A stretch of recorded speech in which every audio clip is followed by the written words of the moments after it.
Hi, everyone. So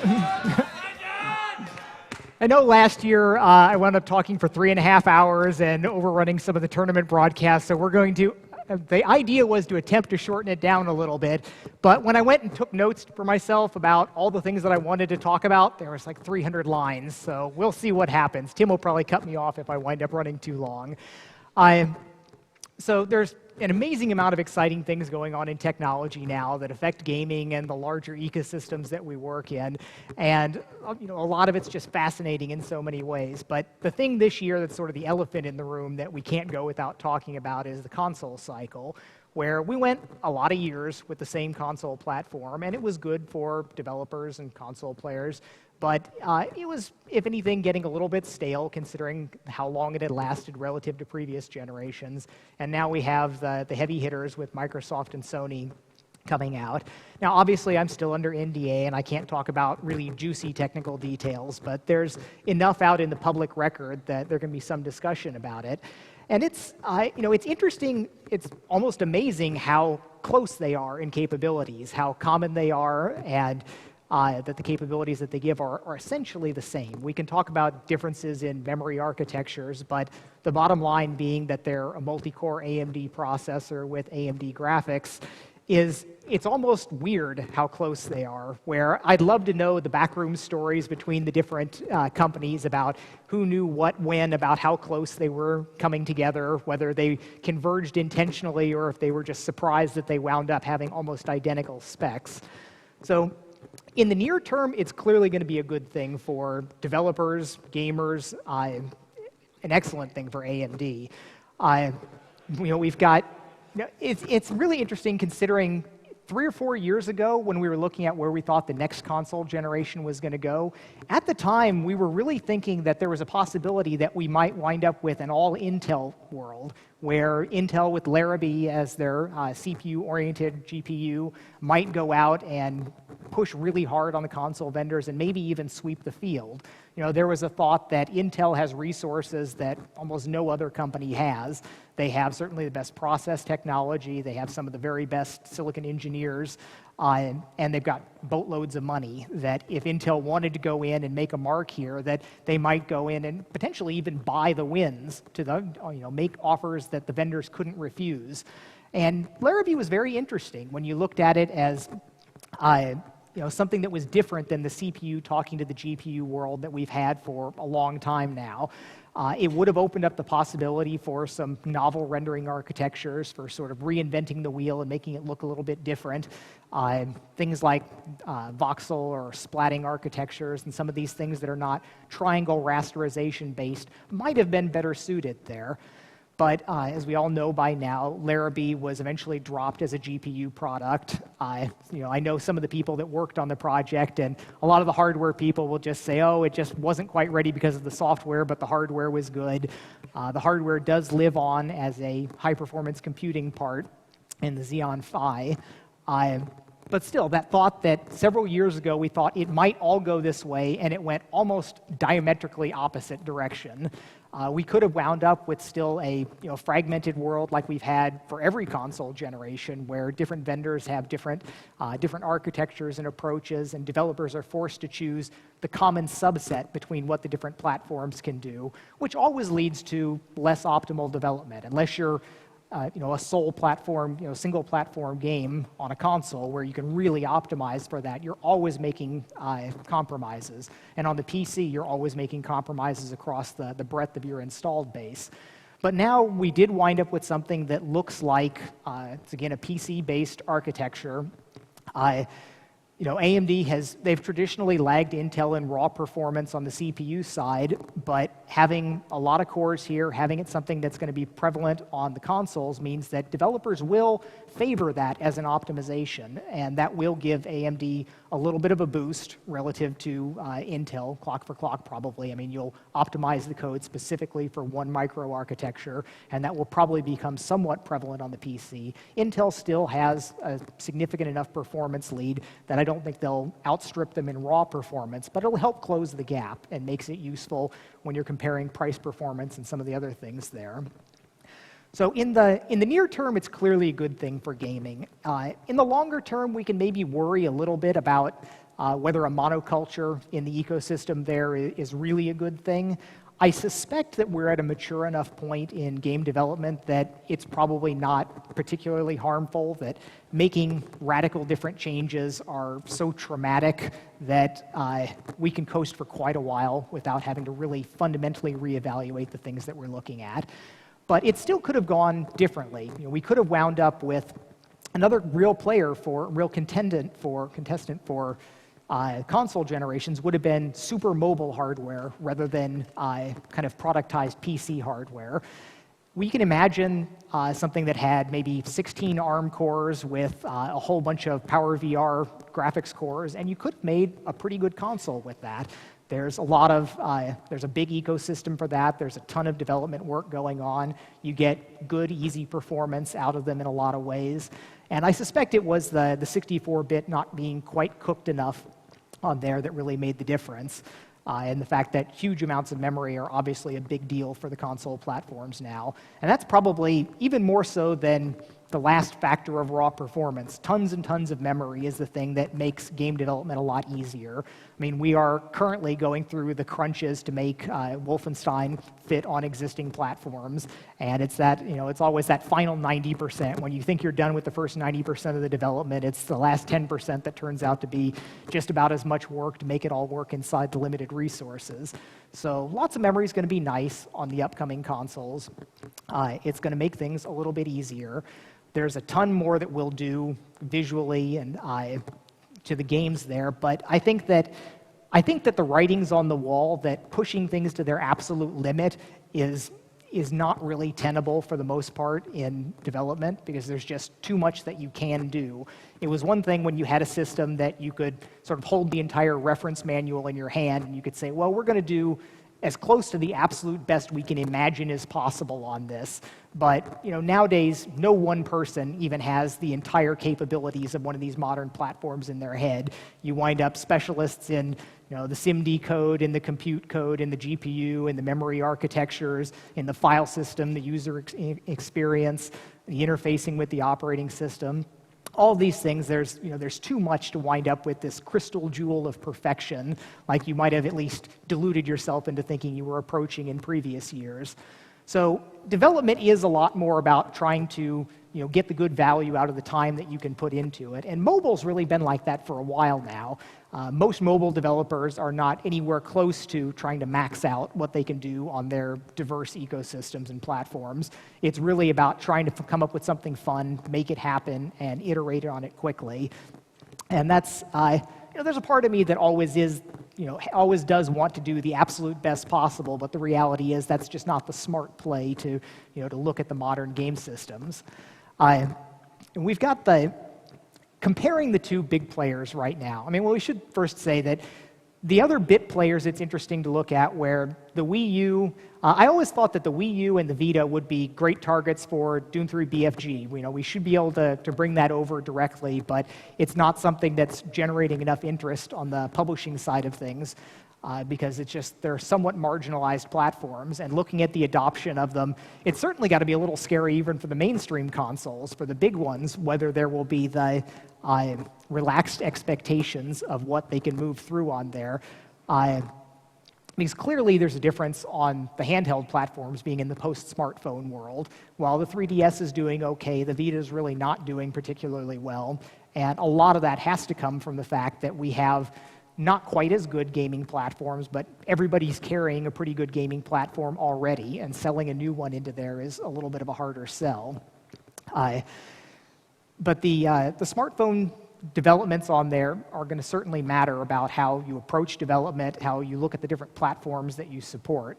But the big two are clearly coming out with both barrels loaded, and they're going to have a big impact. It's going to be very, very interesting to see how it goes over the next couple years, if they meet the adoption of the previous ones or if something's fundamentally changed in the market. Now, everyone would like me to come out with some A over B comparison about the two platforms. And To be completely honest, I haven't done really rigorous benchmarking on them, so even if I didn't have NDA protection, I couldn't give you a really completely honest answer. But they are very close. They're both very good. Sony, it's no secret that in the previous generation I favored the 360 over the PS3. While there's certain things that Sony did well, for a game developer, the 360 was a nicer platform to work on. It was a little bit more powerful. It had much better development tools, and it just felt better. Sony has made large strides. Their development tools came out of the gate much, much better than they ever have. They've made some somewhat more gamer-focused decisions in their strategies and architectures. Microsoft is putting a lot behind things like Kinect that, I'm still not really sold on Kinect. I recognize that what my needs and desires as a game developer or what I use the technology for might not cover the broad consumer base that they're looking for, so it's their play to make. But I think Kinect still has some fundamental limitations with the latency and the frame rate on it, and interacting with it is still...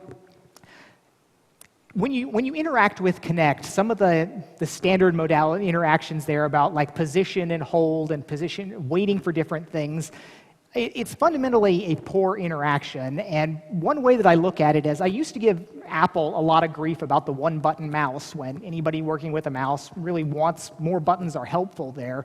And Kinect is sort of like a zero-button mouse with a lot of latency on it, where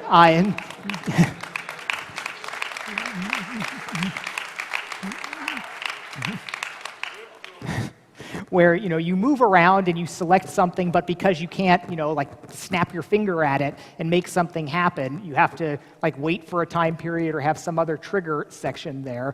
And things like the PS Move, where you're maneuvering around and you've actually got buttons on it, or something like the 6th Sense Razer Hydra, where you've got position tracking but also buttons to click, I think have some fundamental advantages. Now, it's possible that as we get finer and finer grained control of the tracking, that maybe you can start telling intentional little taps of the finger in virtual space, and that will help some of it. But I'm still not completely sold on it.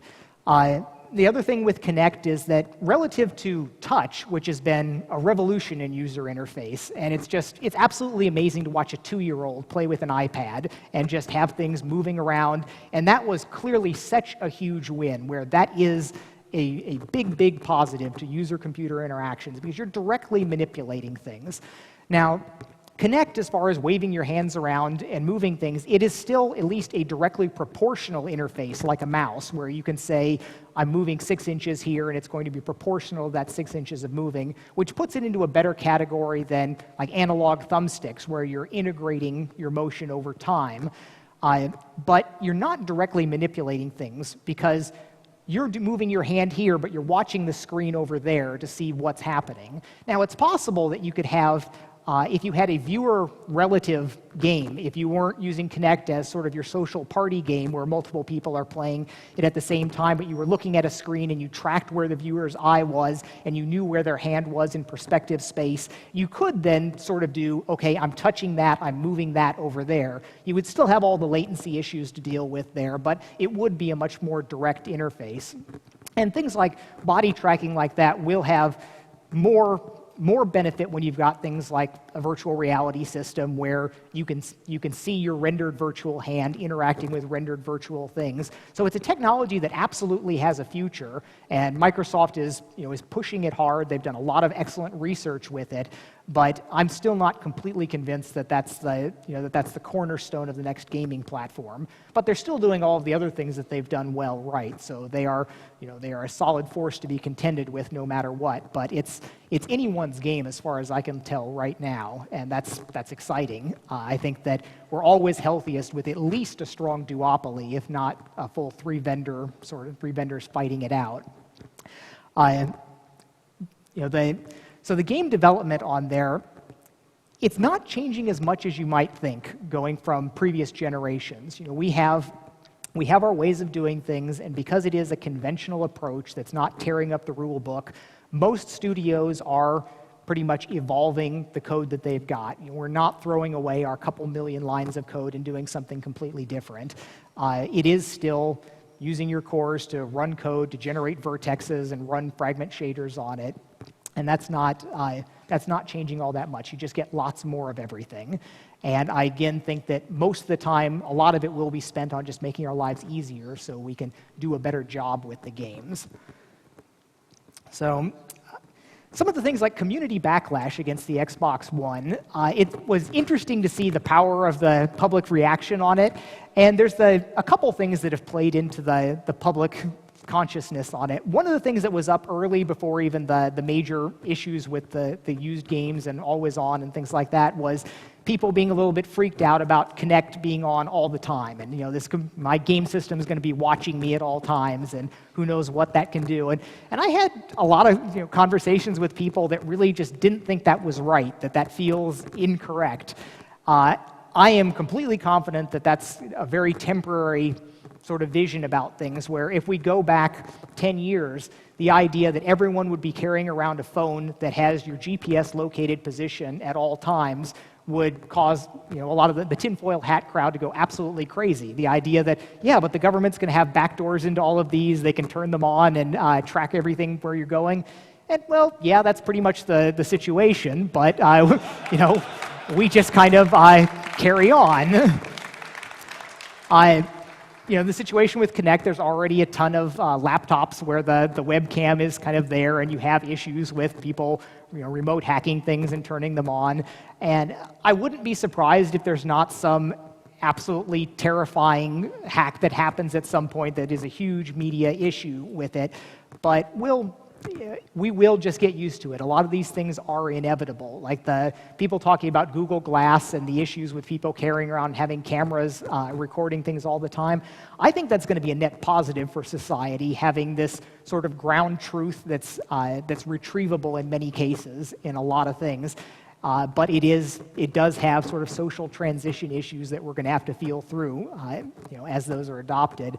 But there's a tide of technology that I think is, in many cases, stronger than what even regulations can hold back in a global world, where you can have sort of local places where you'll have stronger privacy regulations, stronger, preventions of, like I guess in some European countries, you can't leave the devices on all the time, so Xbox certainly will not be required to operate in that mode. You can turn it off, but they have a vision for how it's going to interact with you, and we don't know yet. People have to try these things to find out if they're really going to be good. The thing that, of course, got Microsoft the most in the most hot water was the issues with always internet connected, being able to not having the used game transfers, that whole issue. And I do sort of fall onto the side of, I think the witch hunt was a little bit unjustified there. There are legitimate grievances that people can raise about how they would choose to have their game systems managed. I personally am extremely fond of having all of my digital purchases in a curated garden, all of my iTunes, all of my Amazon stuff, all of my Steam things.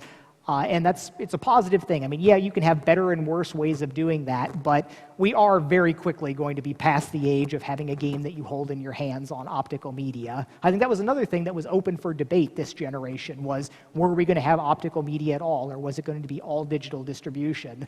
It probably won't be many years before we wind up with SKUs that just have the optical drives deleted, and everybody will just be getting it through the net. I think that's, again, a clear case of the future is obvious right there, and it will be good for us in general. I go over this a lot with books, where I'm sort of a bibliophile where I love books. I have an Encyclopedia Britannica set that I hardly ever open, and all these things where we have a fondness for our physical, the fetishes of the objects that we've bought, but really it is just so much better having everything in the cloud and being able to get at it like that.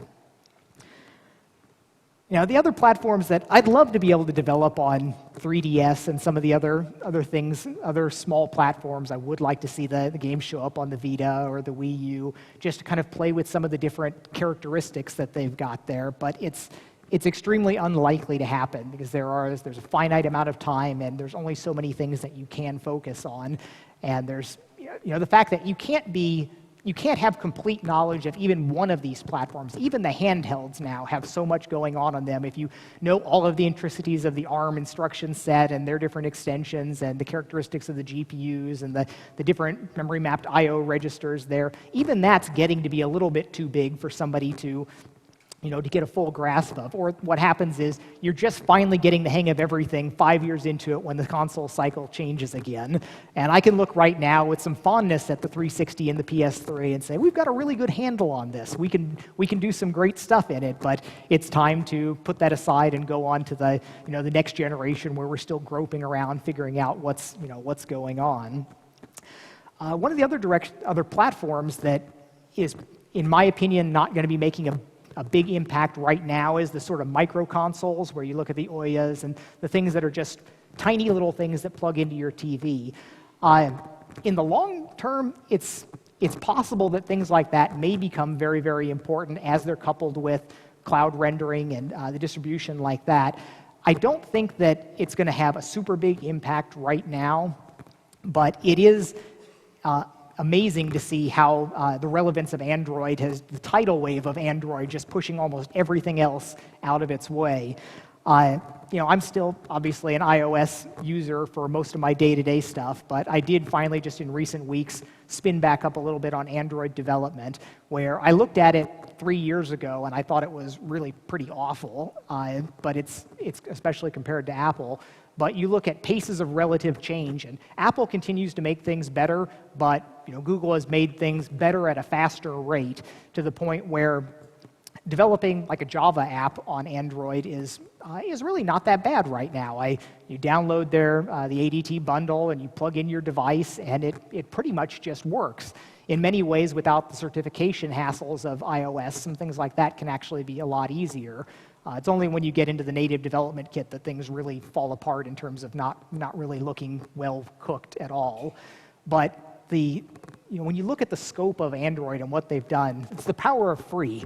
There's giving away the platform has been such a good thing for the entire sort of electronics industry, because if we look back 5 years ago, we had every little handset company trying to write their own operating system, essentially, and doing a very, very bad job at it.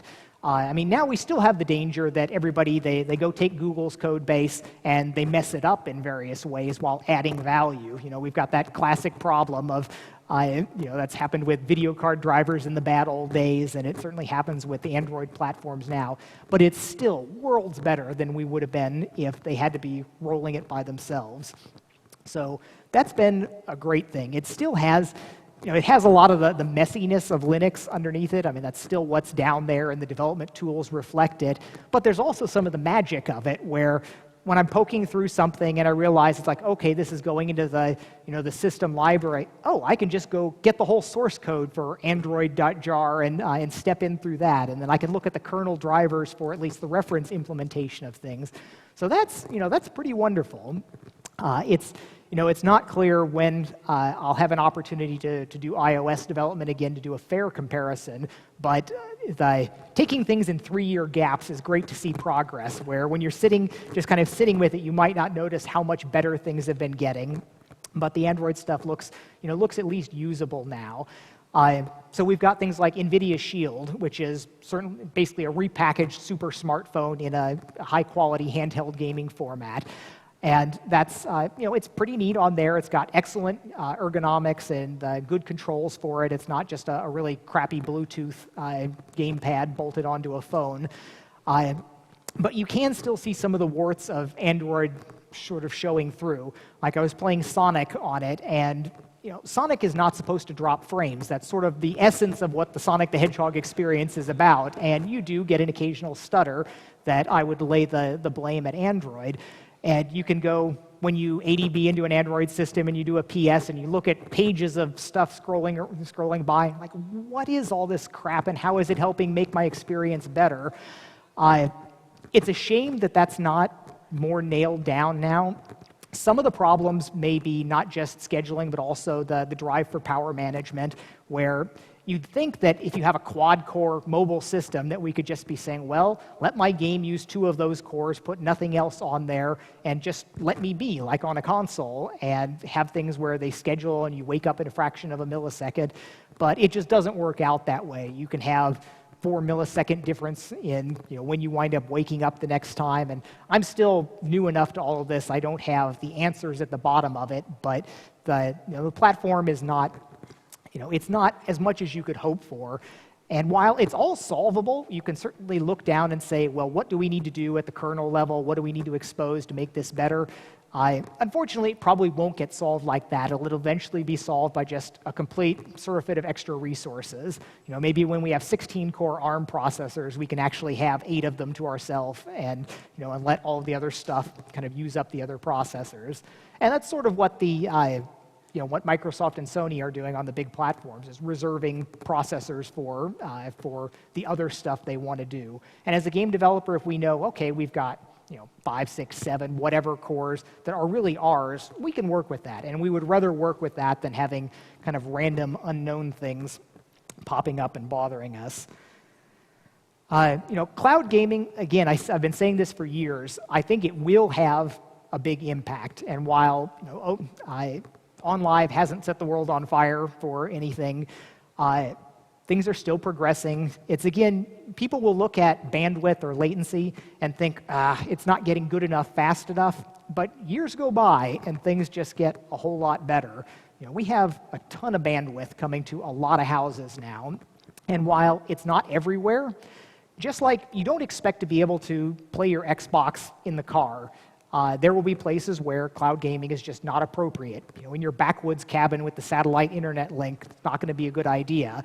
But there's going to be plenty of places where it's going to be practical and it's going to offer really strong advantages for the consumer. Being able to kind of pop in and out of all of your games as fast as you switch web pages, being able to architect games for huge back-end clouds that could take care of resources where it never even has to go to flash. It's always swapping from somebody else's RAM in the cloud. Being able to have completely fair network play without any local prediction, being able to run them essentially as split screen with people in multiple places. So there's a lot of advantages there, and I think that there's I would bet that there will not be another console generation like this where we think about the Microsoft box, the Sony box, after this one. This one's going to last. This generation's going to last a long time, and I think it's likely that some combination of mobile devices, generic players, cloud streaming, and some other devices will wind up sort of fragmenting that around a lot of different front and back ends rather than having the platform that's being developed on. But whether that's basically, you'll have to come back in probably 8 years from now to see whether that prediction comes true, because this console generation is going to have a lot of legs to it. So we've got all this power now that we've got on the PCs, when you can put in multiple Titans into a PC box and render just absolutely incredible amounts of flops and vertexes and texels. So what do we want to do with it? I think that the most important thing is trying to make the game development faster and easier, more iterations on creativity, because I do think that we are fundamentally creativity bound at this point. We can make the graphics a lot better. It's easy to imagine the limit case. So if you look at some fabulous Blur game trailer that's made to just make something look unbelievable, the state-of-the-art in offline rendered graphics, and they look pretty sweet. There's amazingly good stuff there. But a lot of what's amazing in game trailers is the director's view. It's the scripting and the layout of what's happening there. Something that I would love to see, and it would be expensive, and nobody's probably going to do this to satisfy idle curiosity, but I'd love to see somebody take just a random snippet of someone's game. Just, you're playing this game, let's just take 5 minutes somewhere midway through your game and give it the full offline rendered trailer treatment on there. And if you said, if we just applied unlimited graphics power, how much better would the game experience be? And I suspect not all that incredibly much. We can already do a credible job of rendering anyone's creative vision in the game. We still avoid some of the hard cases, some of the things that don't come out really well. We're not going to do a ton of furry creatures and deformable tribal worlds and things that are still kind of hard. But we can do a good job at anything that a creative director can say, this is going to be the greatest game ever, help me draw it on the screen. We can always make things a lot better. There's a lot of advances going on. There will be continuous improvements, but it's not going to be set the world on fire, that this is the game that you have to buy because the graphics are prettier. There are a lot of things that we should stop putting up with, though, things that we are sort of used to. It appalls me that we still have people that are targeting 30 hertz games for next generation. It's not that hard. It was hard to hit 60 on the current generation. There are scars in the code base and on the developers that let us make it to the quality and performance level that we did. But we've got a lot more power now. And yes, you can throw it at doing some crazy pixel shader to get some final little bit of physically correct lighting onto the screen and the pixels, but it's going to be lost in the difference in non-calibrated color between people's TVs, and I think it would just be much better for people to concentrate on smoother game experiences. And I see this where you see somebody talking about a very advanced rendering technique, talking about subtle differences in the specular lobes of the BRDF of this material, and there's a demo going with a tear line flying up and down the screen, where this is just not, priorities are out of whack. And we do get tunnel vision on our own little thing. I mean, graphics programmers as a whole, and then rendering people in specific there. But stepping back and looking at the whole thing, we should have complete, consistent frames presented. We shouldn't have a tear jumping around. A problem with that is that it means that you are limited to these notchy frame rates. 30, 60, 120 in some cases.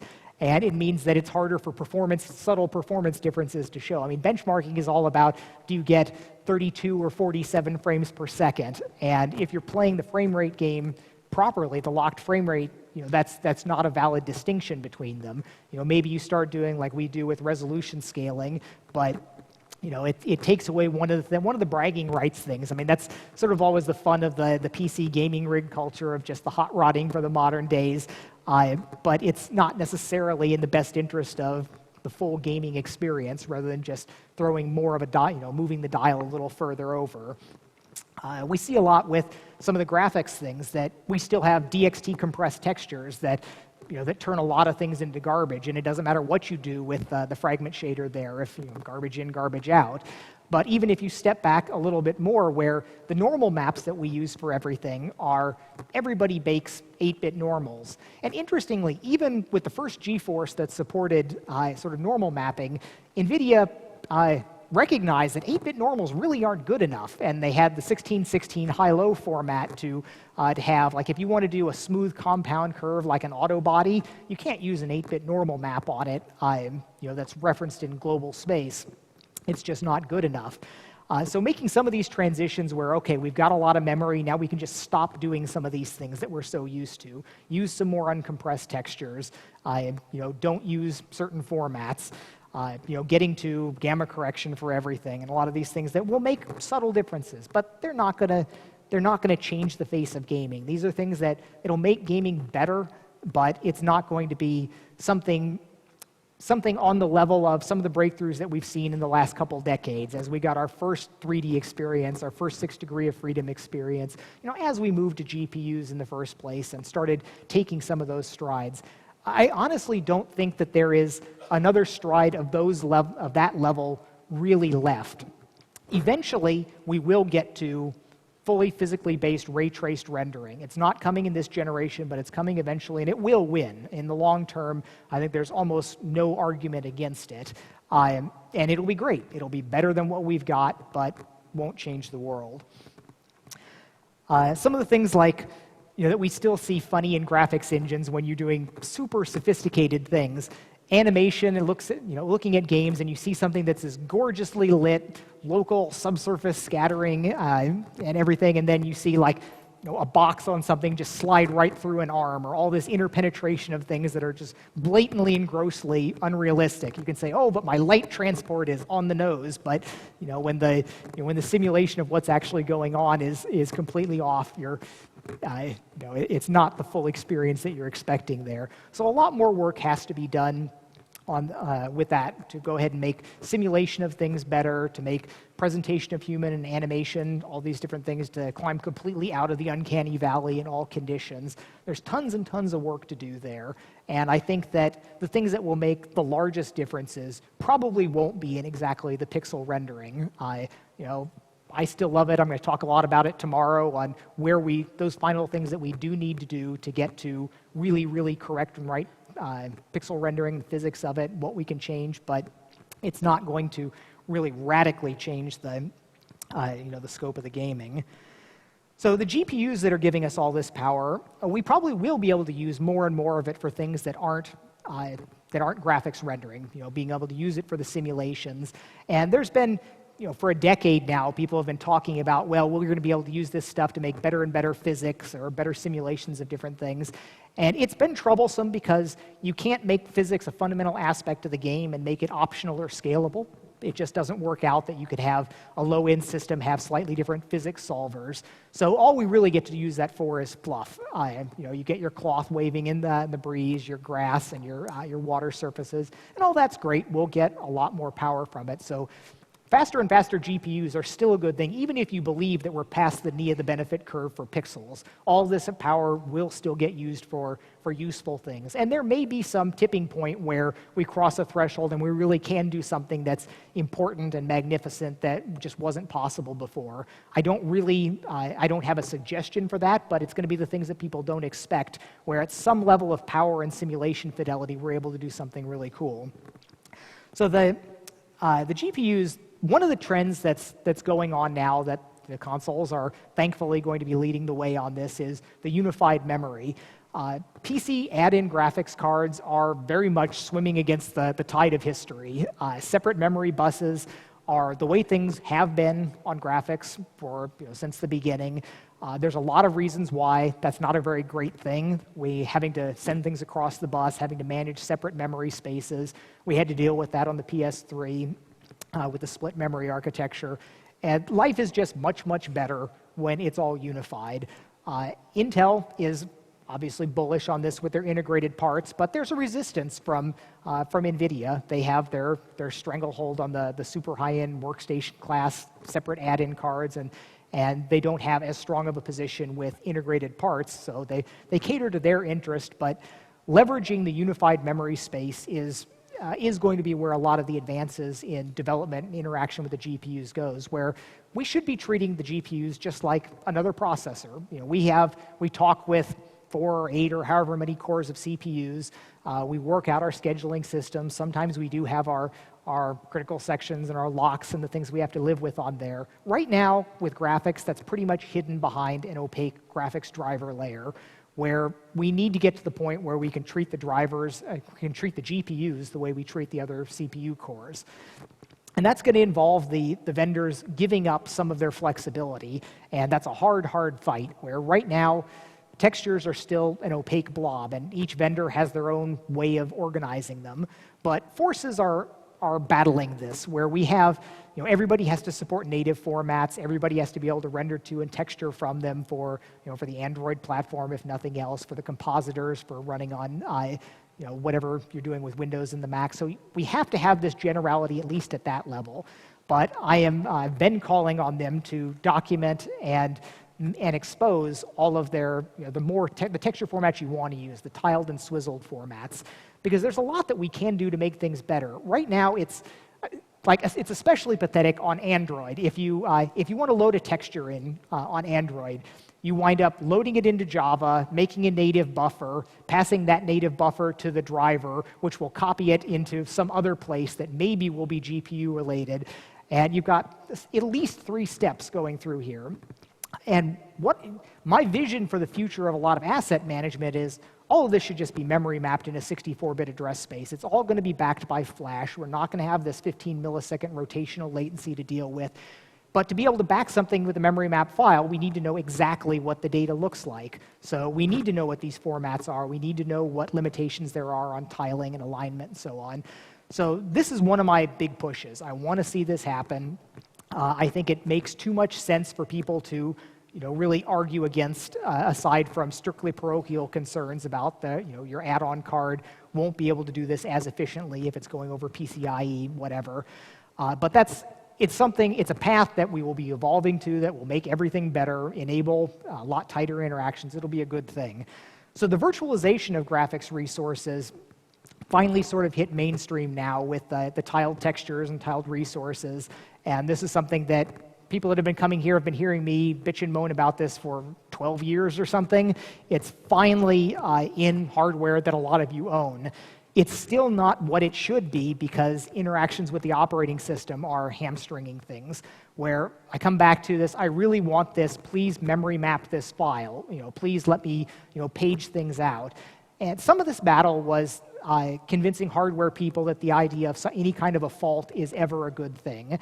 And you can use virtualization in a way like we do with the IDTech 5 megatexture in a completely non-virtualized way and non-blocking way where we let things go, fall back automatically, update as needed. But to be able to use it for something like geometry meshes, you really would like it to go ahead and say, I don't mind blocking for the 1.2 milliseconds or whatever it's going to take for this to come in from Flash. Hardware people still tend to run screaming at this concept that you're going to idle their cores for 1.2 milliseconds.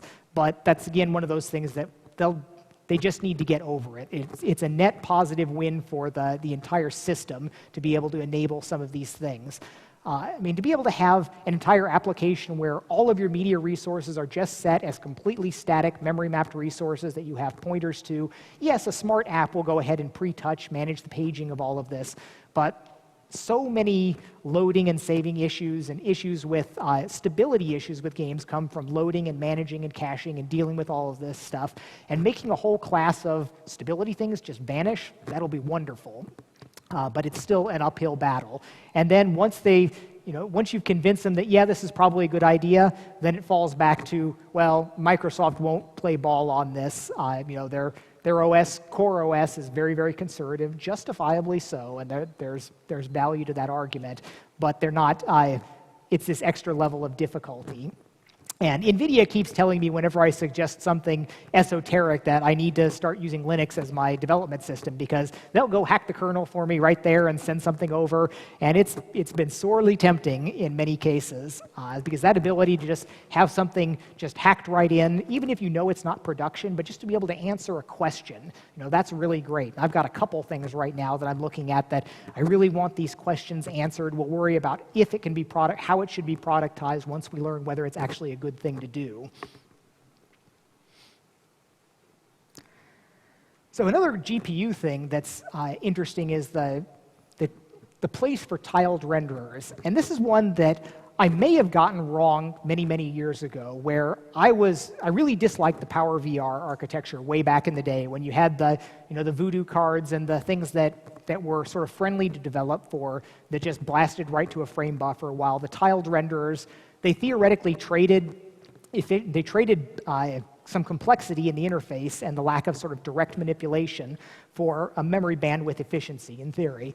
The problem with the Power VR, there was a lot of issues with not having the proper blending modes, and there were driver issues, and the limits of the tiling architecture had some fundamental limits at that time where if you went up beyond a certain amount, they just broke. Those are largely fixed now, and of course, Imagination Technologies with Power VR went on to largely dominate the mobile space with the tiled renderers. And they're really darn good now. They're high-quality drivers. They're highly performant systems. You can get excellent performance out of them with good tools to back it up. And there was a conversation I remember having at a 3DFX technical advisory board where there was one of the other guys was basically saying it's a foregone conclusion that tiling architectures will win. And he was basing that on the fact that RenderMan is essentially a tiling architecture. And I'm not sure if that train of reasoning is exactly correct. Because memory has expanded, at least in pace with the limitations of, the scope of memory has expanded, even though the bandwidth hasn't. So these massive frame buffers, you don't have the same Pixar had to be tiled because of memory reasons, not because of performance reasons. And that's not necessarily true for us here. But they've done certainly a good enough job that, like I said at the beginning, it was credible that you could have imagined a next-gen console by Microsoft or Sony having scads and scads of tiled renderers. They scale really quite well in many cases. So I'm not sure where that's ending up. We do wind up with essentially untiled architectures for the current graphics system, so there's still life in them yet, and that's going to be interesting to sort of follow on. And I am taking way too long going through these. So I still think that the real action and the things that make a difference are in I/O devices. What we do on the screen makes a difference, but what you can do that's not a screen can make more of a difference, or what you can do to make it better.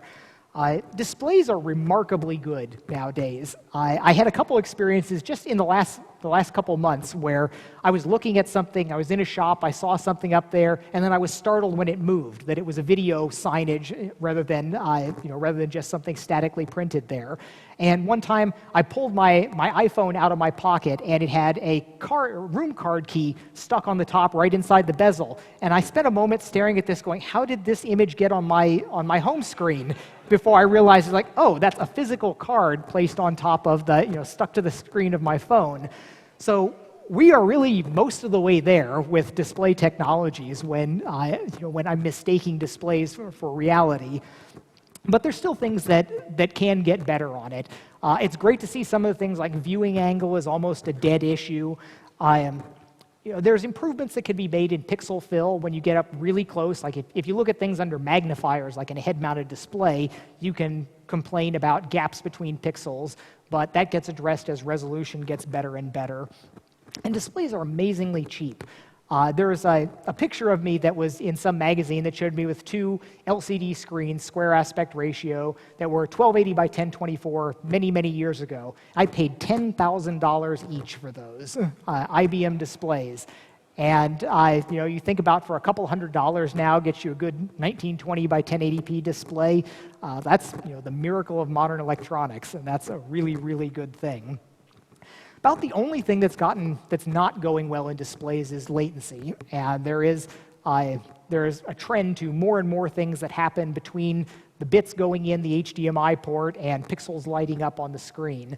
Now, there's more adoption of gaming modes. NVIDIA is pushing pretty hard on the manufacturers at chip level to make sure that a gaming mode does the right thing, that it feeds through directly and doesn't add latency.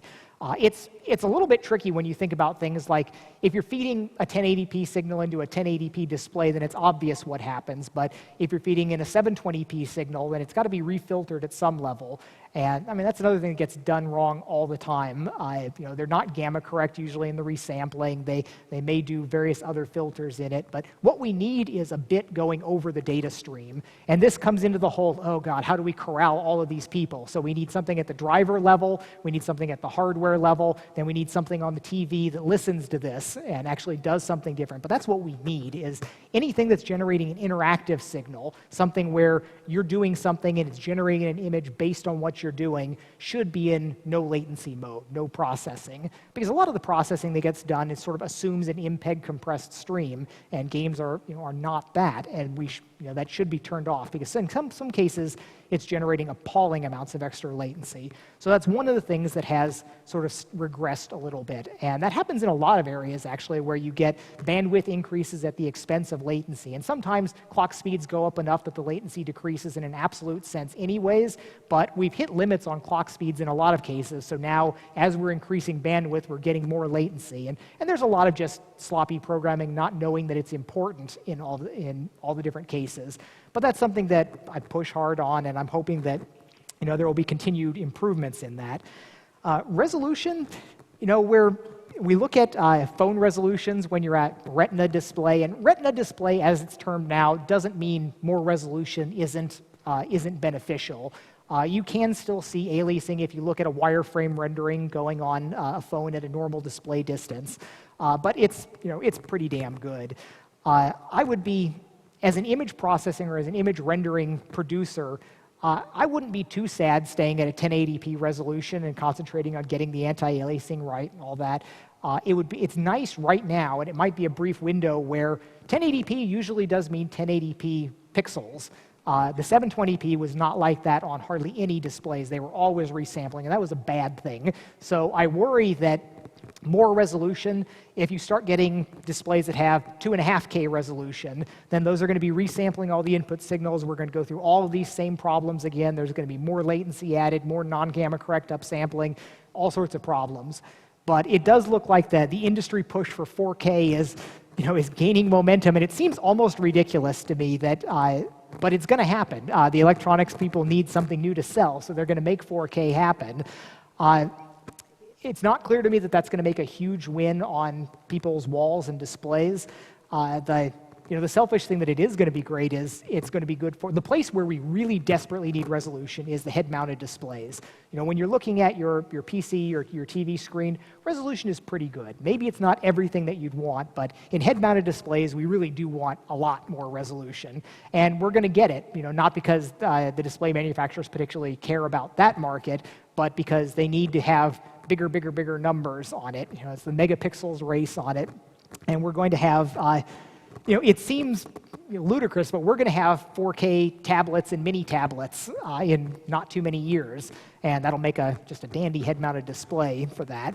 So there's going to be some value coming out of it, but I think that is kind of going beyond the knee of the curve in benefits to consumers again. Refresh rate is something that there's room for improvement there.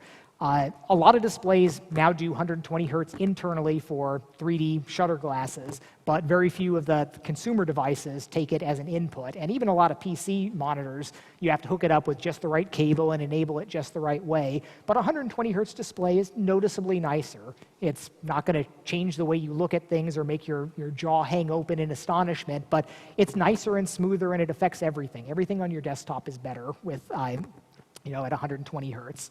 So there's room for hoping that goes, and in our limited bandwidth budget, I'm afraid that it's going to come down to more resolution, where doubling the resolution versus doubling the frame rate, at this point, I would take doubling the frame rate. At different points, there would be different trade-offs between that, but I just hope that whatever bandwidth we get, we can choose to deploy as frame rate in addition to resolution.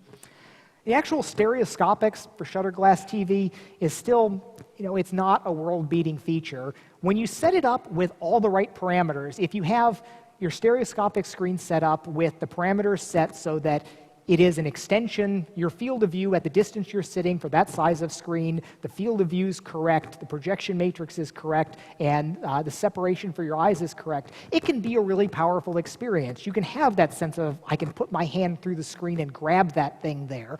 But there's a lot of reasons why you almost never actually see those set of parameters. In fact, one of the console vendors has a limit on the maximum screen separation, which is somewhat below what you would like to put on it.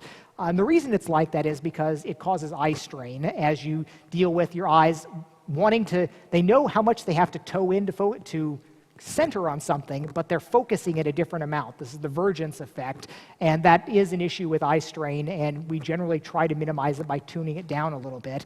But you also have lots of issues with the game content that we're putting in, where if you have your monitor a certain distance from you, that would mean that in-game, if you were doing it all exactly right, you would not be able to show on screen something that's going to be closer than that, where in first-person shooters, you've got the whole issue of your weapon, which is positioned in this aesthetically pleasing orientation and field of view for two-dimensional rendering, but it's just wrong for 3D, and it's not completely clear what we want to do on there, where ideally, you would have something that, if you've got your screen out there, you want something which would only be like holding it sort of, at a distance that's not realistic. Because if you hold it normally, you can project it onto the screen, but then you've got something falling off at the edge of the monitor, and that's another eye strain-inducing thing that causes problems.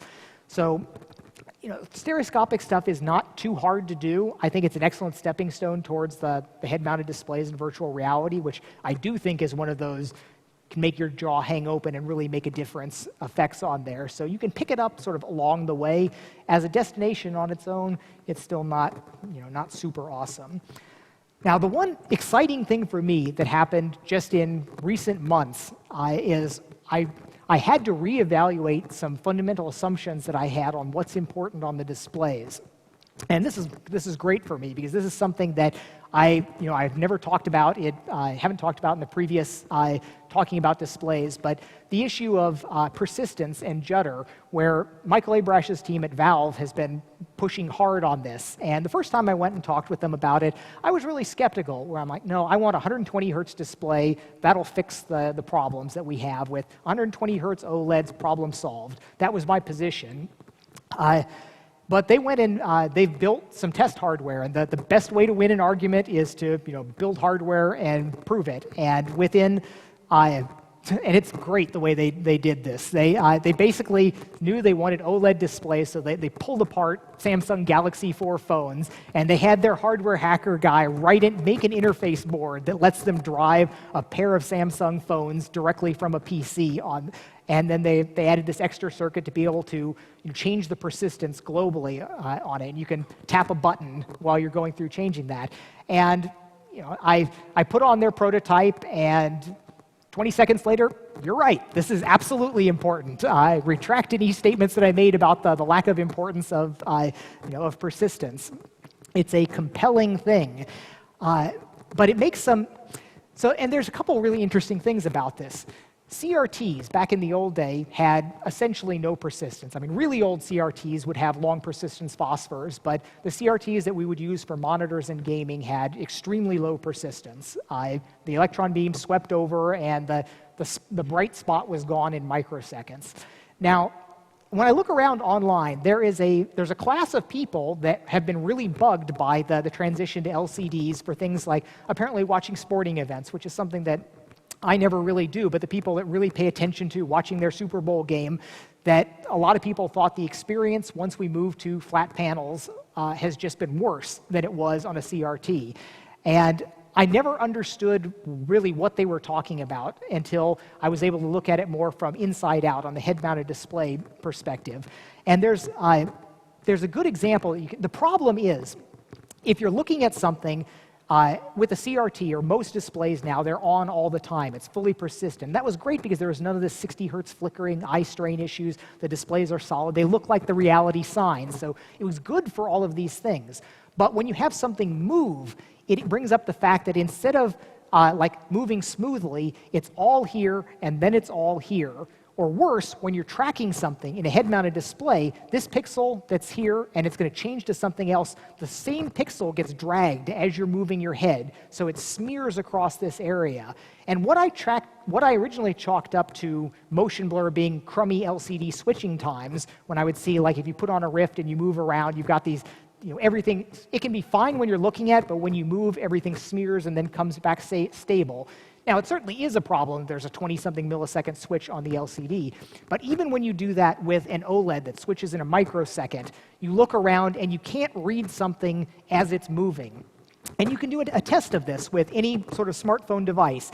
If you've got text on something, you move it up and down, you can totally focus on a line and read it as it's going. But if you're scrolling it, even at a liquid smooth 60 frames per second, scroll fast and try to read there, and you can't do it the same way because you've got this persistence judder that blurs the text going. So it's an important deal. Now, it's questionable how much of a difference it makes for a conventional gaming experience. I did dig back up an old multi-sync monitor that I could run at 120 hertz low persistence, which would be, you'd think, much better than what this demo was.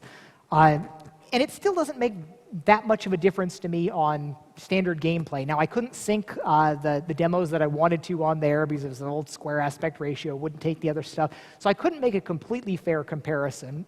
And I think that's still a worthwhile thing to do, is go back and dig out the 10-year-old monitor and put your modern best-of-breed graphics engine technology experience and see if you can make it look better. If you can run something at 120 hertz, is that better than looking at or 60 hertz low persistence, looking at an existing display? And I don't know, but for a head-mounted display, it's a world of difference. But one of the fascinating things that comes out of this is one of the other technical directions that might be happening with fully persistent displays that's frustrating that it hasn't is non-isochronous updates, where right now we update 60 times a second, clockwork. And that's why we have vertical tearing or sync tearing when you swap, because you swap in the middle.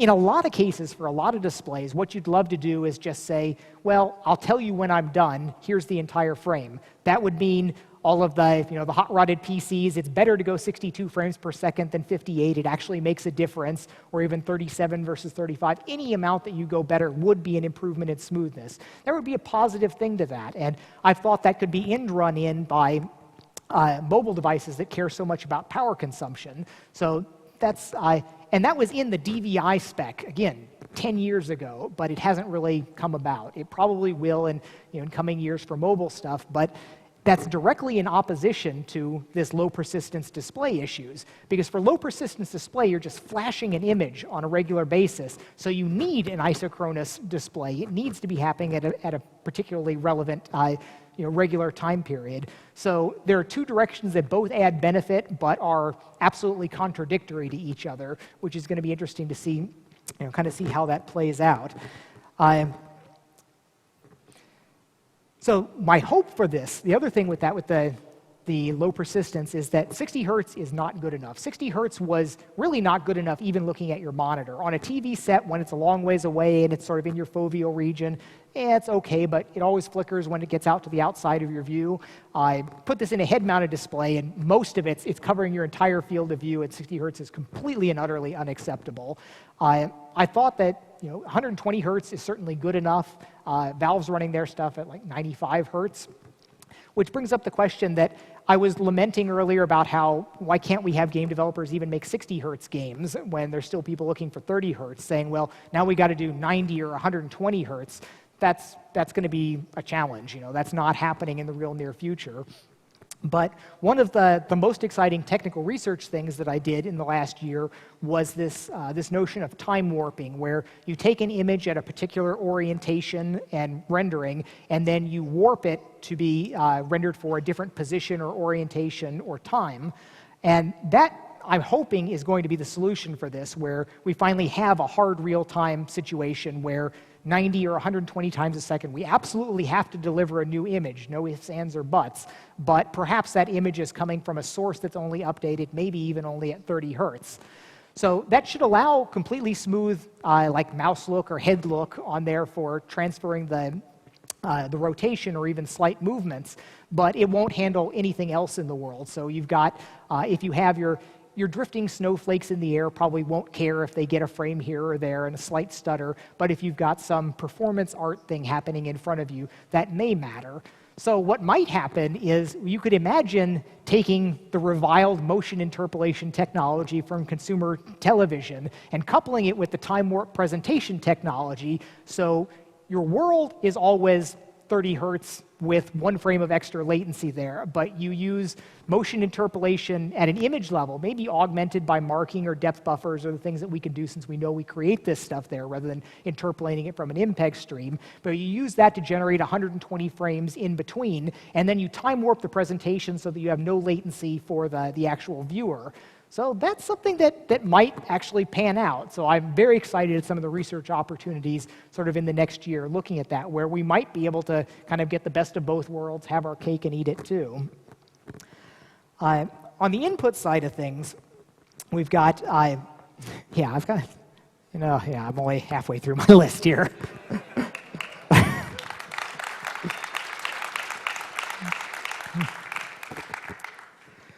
So talk about how touch is so amazingly natural. It is the most natural computer interface we've ever had, and watching kids interact with this is really remarkable. And to think that we had touch screens, we had light pens and things like that for so many years, and it was only until the smartphone and eventually the tablet that this really made its mark. And it's interesting to wonder how many technologies could be like that, where they're niche-y things right now, but 5 years from now they're going to be ubiquitous and kind of the cornerstone of the way we interact with things. Mouse and keyboard are certainly the most precise current thing to be interacting with. You've got the direct relative motion. It's not direct interaction because you're moving your hand and interacting with something there, but it's still highly precise. Game controllers are still, unfortunately, really, really a bad interface for certain types of things because they're not direct interaction. And in the old days, like a gamepad for a Nintendo, a Super Nintendo or Nintendo gamepad was actually not an unoptimal interface because all you did was Mario go right, Mario go left. It's a binary interface. The button was completely reasonable for this. It's only when we started to do turning on game controllers and bringing analog into it that it became a really, really bad thing. It's better than nothing. It's better than binary having an analog on it, but it's not good. You're using this coarse, low-precision muscle in your thumb and time integrating. And you watch people a lot of times playing games, and they're even pulse width modulating with their thumb. Rather than trying to get the exact analog position and wait the right amount of time, it's like snap, snap, snap, trying to kind of bump your way to the right position. And it's just not good, but it's what we've got to live with there.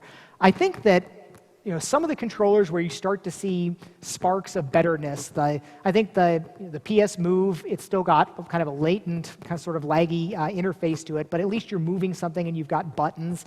I think the Razer Hydra with the two tracked things, it's unfortunate that it's got wires and it doesn't have any feedback inside it, but I think something like that will be where we wind up, where you've got sort of the split thing, you've got two hands that can be moved and tracked independently while still having all the buttons to kind of do your intentional actions on it. So I think that things will migrate that way usefully. And then some of the other things like the PS3 gun controller where you've got a tracked gun with a Wii Move and a thumbstick on the end of it, things like that will be really exciting, work. That's a good interface for things. If you had that in sort of a virtual reality environment, that'd be exactly what you wanted there. Again, when you're interacting onto the screen, it's got that layer of separation, so it's not perfect. Right? The tracking is still a hard problem, and it's still remarkable to me that something that seems so fundamental about where is this, where am I, isn't just some nailed down solved problem, but it's not. There's still a ton of research going on. Again, Valve has done some really spectacular work with optical tracking, where you've got things like the Track IR that looks at the little dots and works pretty well in here and then falls apart when you get out of the field of view. You have the RF tracking things like the Sixth Sense that work more or less everywhere but are not very accurate and have different fall-off characteristics.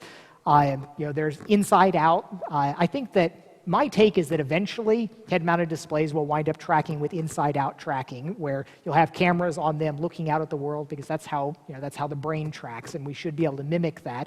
But there's a lot of challenges, especially for absolute positioning.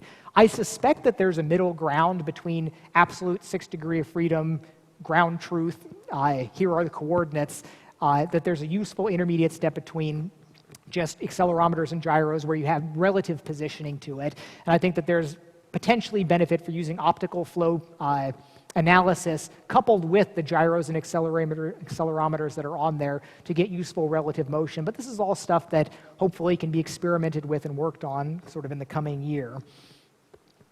I have not yet tried one of the funny standing platforms where you get to stand on the treadmill rotational stuff. I've talked to some people now that have used it, and nobody has said glowing things about them. But maybe they will yet become something interesting.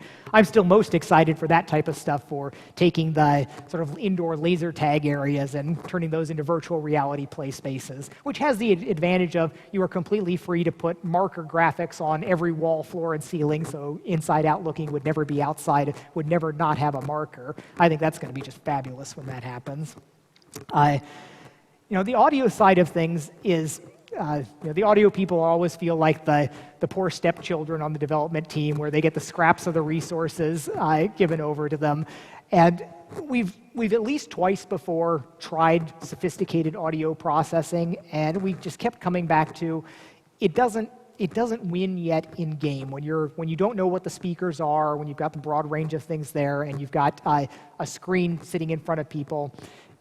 It's been, maybe it's been the wrong call, but we've looked at it a couple times and it still hasn't really won. But in a head-mounted display, I think it's going to be amazing. I think that having head tracking on it to be able to do that full, the head-related transfer functions so that you can close your eyes and echolocate inside the rooms essentially. It's going to make an impact there. So I think there's going to finally be some happy audio people that will feel the center of the universe much more than they have in years past. So onto the software side of things now. One of the things that I feel I've probably learned a lot more in the last 3 or 4 years about large-scale software development than anything else. There's been the work that it was an amazing learning experience to go through and take our entire multi-million line code base and get it squeaky clean with code analysis. And that was an experience that I wish I could just sort of download into everybody, because I still run into a lot of people that when you talk about things that are unsafe practices or things that will cause problems, that's such a mushy, nebulous term. It's not like I can count the cycles and show you why my way is better than your way. And I don't know how to win arguments about things like that, but there is wisdom to be gained from looking at those experiences. But getting adoption across everything is still very challenging. And one of the biggest things that we've got in our code base right now is the inertia of the optimization that we had to do for the previous generation. There are a lot of scars involved in getting the 60 hertz gameplay experience that we had for Rage. And a lot of the things that we did there just don't make so much sense now, and extricating them, unfortunately, isn't as easy as just saying, well, we're going to chop this out here and here because there may be something in the model importer that goes into the layout code, that goes into the manifold generation code, that finally comes into the produced baked model loading code. And they were all necessary to get what we wanted to achieve and what we did achieve previously, but they're things that hold us back now that we need to get out of. We need to de-optimize much of the code to make it much more less special cased, because it's the things that bite you over and over that have assumptions that are in multiple places in the system. But that's where all the really good high payoff systems optimizations are, where you can recognize that, oh, if I do this over here and this over here and this here, I get this synergistic win that you wouldn't have gotten from any one place. But those are also the things that are then harder to dig out of the code base later on. And we have a lot of that in our asset pipeline, the way models are imported, and things that we've tried to do for convenience, tried to do to make things nicer for people.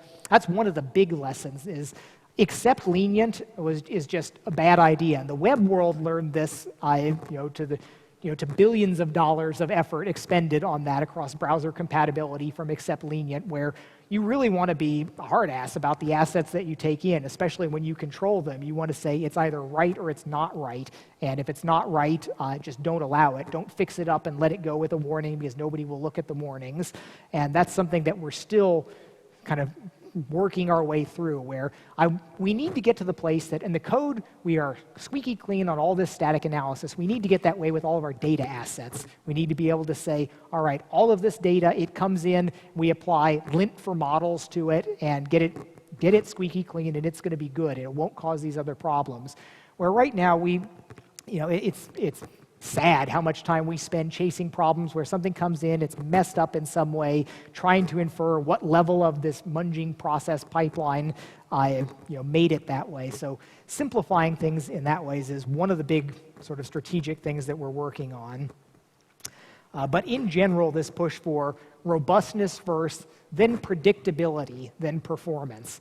And we've been our code robustness has been really great with our stable code branch. I think that we've had really high quality software. All of the import pipeline, I did that, I sort of triaged that when I was doing it, because this was millions of lines of code. I concentrated on, okay, here's the stuff that runs. When we ship to millions of people, this is the code that's going to be run millions of times, millions of different platform systems. I did not pay as much attention to the loading code, the tools code, and so we have more problems with that. And we also have the age problem of our tool base still has some of the very first code that I wrote on Windows, all the way back to my first NT workstation was the first editor that I wrote, and there are bits of that. There's still fixed function OpenGL, immediate mode, not fixed function anymore probably, but at least immediate mode OpenGL code in there that that just sets things, and that is far and away the least stable part of our code base. But you get into the question of, well, you don't just stop the world and rewrite everything. We've done a few big initiatives with a couple large-scale changes inside there, but the framework that it's working inside is still this creaky old thing. And actually, one of the things that I spent a lot of time, the first 6 months of this year on, was actually user interface code related to user modability. And I can't talk about it publicly now, but one of the big features that we've got going forward was something that that I went back and wrote UI code for the first time in many, many years, where that was, UI code was always the first thing I pushed off onto the junior programmer, where, all right, it's like you do the menu code and the UI code, and I'll work on this fun stuff. It seems like I revisit that now every 5 years. Like I did the UI code for the iOS, Wolfenstein Classic and Doom Classic originally, and that was interesting to explore some new things. And it was interesting to kind of come back now that I've been, internalize the whole functional programming paradigm and ways to do things there. So it's we're building up new chunks there, but we still have this sort of dangerous no man's land of very old code that's been patched by 30 different people and is problematic. API-wise, we do still have some of the old OpenGL immediate mode code in there. It's gratifying to look around and see that in the larger scheme of things across the world, OpenGL sort of won, which is which really wasn't expected even 5 years ago, where we were kind of thinking that, okay, it's not evolving fast enough. Microsoft's doing a spectacular job with what they're evolving with D3D, but along came mobile and now WebGL, and all of a sudden OpenGL is is probably rendering 10 times as many triangles as anything else. And it's far from a perfect API. All of the implicit state in bindings is still a huge wart. We still want lower level access to directly using buffers and some of the other things, treating it like a CPU. But it's still a good thing, and I can give myself a little bit of a pat on the back for all the work that I did to kind of help make that happen over the years. And I think that the industry as a whole is definitely better off for that. And again, it's not bad to have Microsoft doing a great job with all the D3D stuff, but it's good to have a couple competing paradigms and something that was that wound up being free for the platforms that are going in thousands and thousands of different things. So that's been a good thing. On the rendering side of things, physically correct lighting, it's wonderful to see that that's all the rage now. It's all anybody's talking about for the next gen stuff, and it's good. It will win. It will be better. We've seen this story before with the offline rendering crowd about being resistant at first and finding out that it actually does make their lives easier. I made a push for this several years ago and did not get enough internal traction with the art team to kind of buy into it, because it requires changing things, looking at it a different way, giving up your favorite tweaks and hacks and the ways that you know how to sort of beat the current rendering equation into submission. But we're in a situation where we've got a lot more buy-in now. It's got public mind share. It's going to be the way things are going. We'll always be approximating it to some degree, but trying to have somewhat plausibly rational albedos and having things that make a little bit of sense is just a good thing. And in the end, it'll be easier to make content that works well. So my big software evolution over the last certainly 3 years, and stretching back tendrils a little bit further than that, has been this move towards functional programming style and pure functions. And it's been long enough now that I can really take some valid data points from it, where I can look at some code. I just ran across this last week. I was looking through some code, and I came across this file full of a bunch of reasonably sophisticated code that turned out we're not really using anymore, but it had just sat there completely innocuous, not bothering anybody, and it had been written in this functional style where it was all self-contained, and I count that as a win. And there's a number of things like that where you look at this and say, okay, this is a lot of complex, sophisticated code, but it's a pure function. It's just completely compartmentalized over here. You pass in stuff, you get out stuff, and anybody that's not calling that function does not care whether that code exists or not.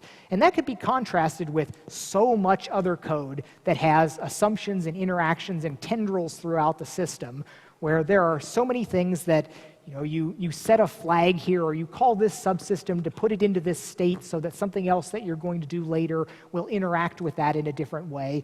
And we have sort of the horror show of that right now is our build game code, the stuff that goes and you say, build game for these maps. It sets all of these hooks and flags throughout our resource loading and file system to sort of be able to get callbacks on these different things, and then runs and starts up the map, and there's different flags and console variables, and it's just god-awful, and it causes us problems on an almost weekly basis. And I've got enough of these positive cases to stack up against this to say it's usually more of a pain to try and write something in this self-contained functional way, but if you're going to use the code for years, it has large advantages.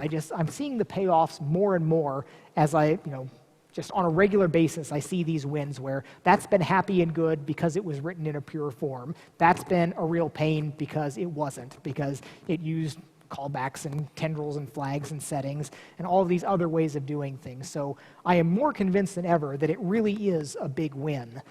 So I've been applying this for years, just the notion of functional purity in C++, in my day-to-day writing language. And I've gone and poked around at, looked at Haskell in different places, but I never wrote a significant amount of code.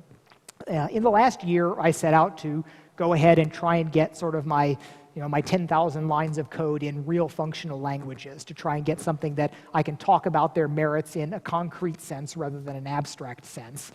And I had been, it was one of these things where I programmed just enough that I always had to go review the tutorials each time I did it. I'd go through the beginning Haskell tutorials maybe 3 times where I'd learn this, I'd write some code, come back 6 months later, forget all the ways to set up the imports, go through it again, but finally trying to write enough code to make it stick.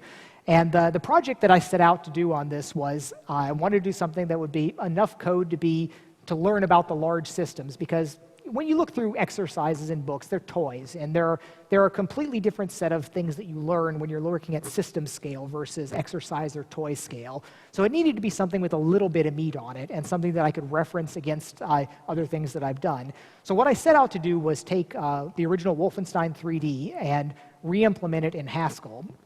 So I started off with loading the assets into there, which are in this god-awful old format. Back when I was fitting things on floppy disks, and I was reinventing compression methods for myself. So it's some RLE on top of very badly bastardized, independently invented LZSS thing that's just this messy binary format, which you'd think, okay, maybe this isn't the greatest thing for implementing functional purity, but it turned out that winds up being a lovely little bit of functional code to do that, and it's a fraction of the size of the C code, where you hear Haskellers and people talk about 1/10 the size of equivalent code, and that's probably an exaggeration, but I believe that some of this nicely commented clean Haskell code can be a factor of a few smaller than the C++ code that I was porting to.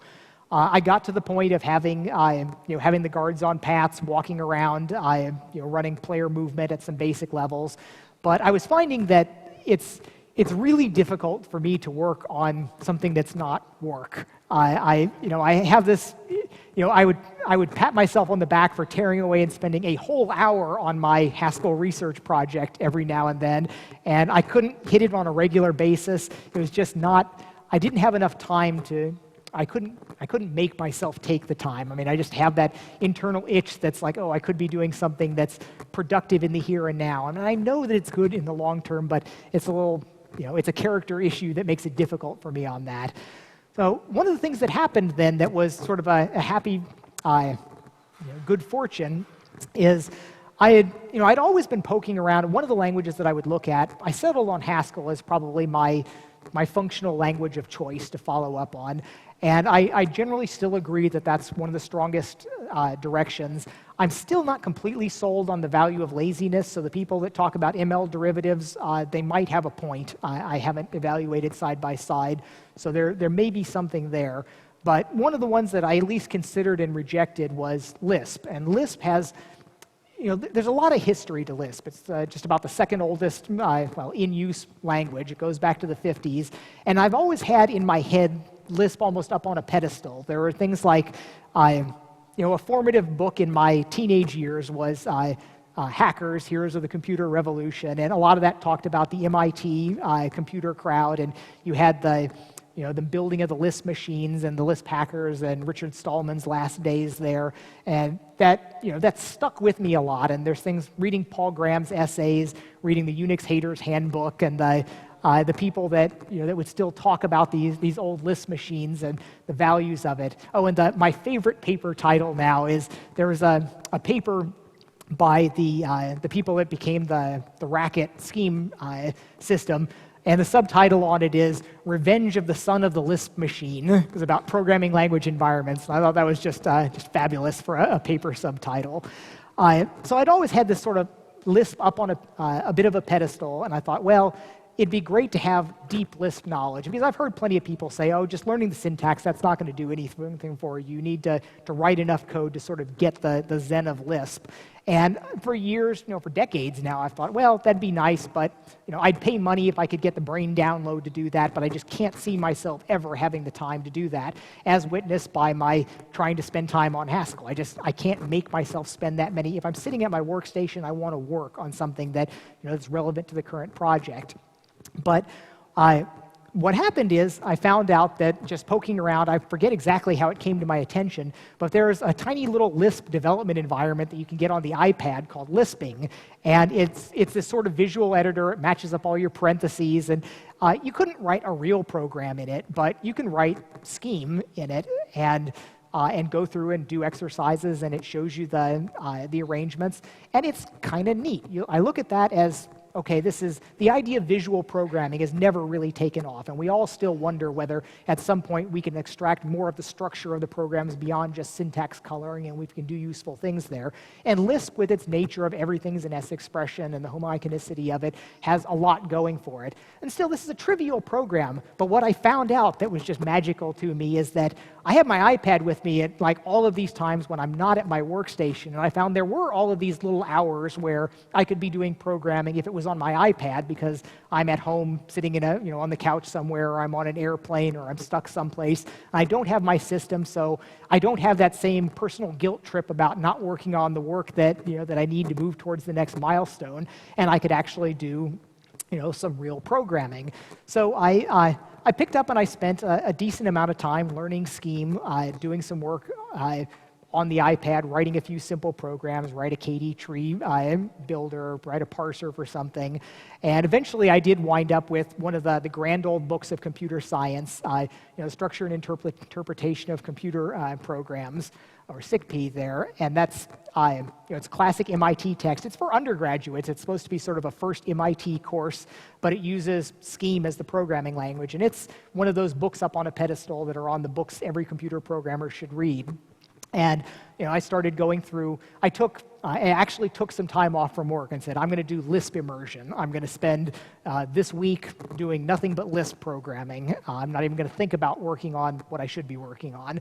And that worked. I was able to go in and clock a whole bunch of hours and get to the point where I pretty much do get it, and I get some of the value from it. And so this undergraduate book, you'd think, okay, why is John Carmack reading an undergraduate textbook on computer programming?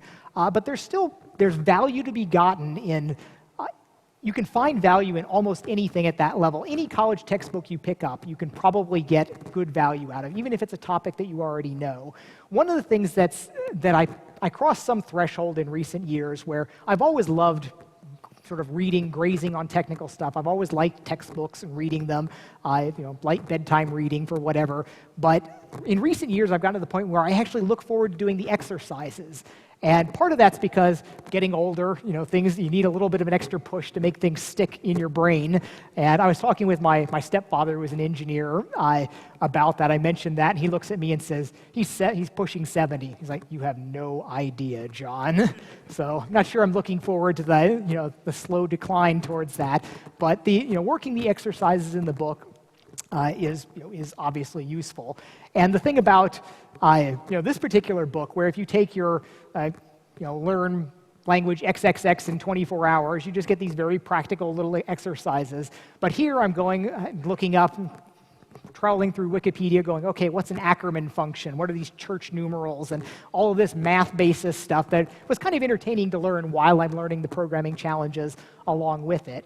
So I do think that I sort of get Lisp now, and I have a working ability in Haskell, and I've got a few conclusions coming from it. One of them is that there's still the question about static versus dynamic, and I know there was a survey just coming out recently where the majority of programmers are still really not behind static typing. And I know there's the two orthogonal axes about whether types are strong or weak and whether it's static or dynamic. And I come down really pretty firmly, and all of my experience continues to push me towards this way, that strong static typing has really significant benefits. Sometimes it's not comfortable. Sometimes you have to build up a type scaffolding to do something that should be really easy, but there are real strong wins to it. I see this in the code that causes us problems. In my toy stuff in recent months, seeing in the Haskell stuff that I was doing, the one head scratcher where I was looking at something going, what the heck is this doing? Why? And I desperately wanted a real debugger, and and Haskell does not have what I would consider a real debugger. The one thing that was there turned out to be the part of the data that was untyped when I was still looking at these two planes of data for the Wolfenstein data, and I just had them backwards, and it was causing bizarre stuff there. That was the only thing that really had me baffled for a little while, was a case where proper typing would have removed that if it was dealing with typing throughout it. And conversely, in the Lisp work, I had a bunch of cases where I was doing something that was just wrong because the types weren't there. If it was statically typed, it would have caught it ahead of time. Now, I do see more of the charm now that I've had some experience with a dynamic language. I see the lure, the enticement of having just throw random types onto anything, about not having to have sort of template typing arrangements and things. There's an appeal to that, but I think that it bites you in the end if the code lives a long time and it grows enough. I think that the value of types is just super, super important. And that's something it's a religious argument among programmers. And I despair a little bit about trying to win the arguments in a convincing empirical sense, because these do come down to these tendencies of programmers. And if somebody's being belligerent about it, they can just say, well, I don't have those tendencies. And I can say, as being a lead programmer or a technical director over dozens and dozens of programmers, millions of lines of code, it's just amazing how many mistakes and how bad programmers can be. Everything that is syntactically legal that the compiler will accept will eventually wind up in your code base. And that's why I think that static typing is so valuable, because it cuts down on what can kind of make it past those hurdles there. So I'm only getting stronger in my stance on the utility of static typing, static analysis. Don't let those things just kind of happen and get fixed up at runtime. So one of my sort of sneaky plan for turning the Haskell work on Wolfenstein into something that was going to tie into real work relates to a vision that I have for using multi-core and game logic in a different way than we're doing right now. So the state of where we're at right now with game code is that we run all the game code in one thread, because the idea of using locks to synchronize amongst all of our current game code was just absolutely terrifying. The heavyweight lifting stuff that we do with collision detection, pathfinding, a lot of the stuff that would take up tons of work, building extra particles, animating skeletons, all that gets run off into jobs that are done with deferred calculations. It's a pain to do things that way. You set it up, but it's understandable, where a developer can just look at this and say, okay, I want to do this next frame. I'll set up my query. Please go trace these 50 things, and I'll deal with it next frame. It adds all these extra flags and bookkeeping, but it's still a heck of a lot better than saying, oh, we're going to merrily run in parallel. I'm going to critical section some things. That way, it leads to disaster. There's just no way that was going to work out. But one of the things that I've been thinking might be possible is the thing that I wanted to test on the Wolfenstein, and I didn't really get far enough on this to say for sure yet. I hope to follow up and continue it. And it's arguable that Wolfenstein's not enough to prove this one way or the other. But if you are running all of your actors or your entities in the world independently parallel, but it's functionally pure, they're passed in a reference to a static copy of the world and themselves, they return their new version at the end. They can't break anybody else because they can't touch anything else. It's not allowed by the compiler. And that is, by the way, one of the things that I feel pretty strongly about why I went Haskell, rather than something, some of the other perhaps more approachable languages. It's the brutal purity of it. Languages talk about being multi-paradigm as if it's a good thing, but multi-paradigm means you can always do the bad thing if you feel you really need to. And programmers are extremely bad at doing sort of the time-scale integration of the cost of doing something that they know is negative. I mean, everyone will know it's like, oh, this global flag, this is not a good thing. This is a bad thing, but it's only a little bad thing. And they don't think about how, the next 5 years, how many times that little bad thing is going to affect things. So brutal purity. You have no choice. You do not have an escape hatch. You cannot do set bang and change something just because you feel this is a really good thing and it's appropriate here. You just have no choice. Absolute purity. And so, and the way I had that all segmented is the little bit of monadic code that happens in the main thread is just one file. Everything else is absolutely pure functions. No, not even any of the, the fancy things that can help you escape in some ways. But so I was proving out this idea that, okay, entities running separately, you've got the obvious question, well, how do you shoot somebody if you can't affect them? You say, well, I'm firing my gun, I hit him, the world says I do, I want to make him die. So you have to make an event of some kind that gets communicated to the other entity. And now all game engines have some kind of event passing mechanisms, and in general, I don't encourage people using them because it decouples the flow of control. If you can do something right here, it's better to do it right here rather than have it done by some system elsewhere. But if you're in a pure functional mode, that's the only way you can wind up doing effects. And it turns out to actually be not that bad. One of the things that was one of those, wow, this is really clean in Haskell is in Tech 5 and Tech 4 for that matter, we have an event system where you can bundle up objects with different numbers of parameters, and you've got issues with the typing and the number of parameters, and it's this whole system for passing around these bundled events.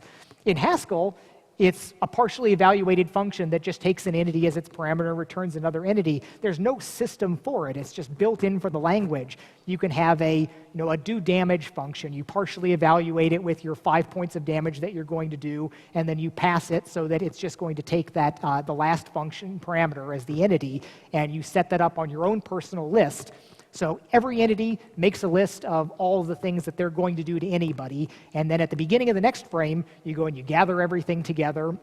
You distribute all of that to the entities. The first thing they do, they've got the world, they've got the list of all the events that affect them from anybody else. They apply all of those one after another, generating a new copy of themselves as they go. Then they do their thinking and their processing and generate the final version that goes back into the world.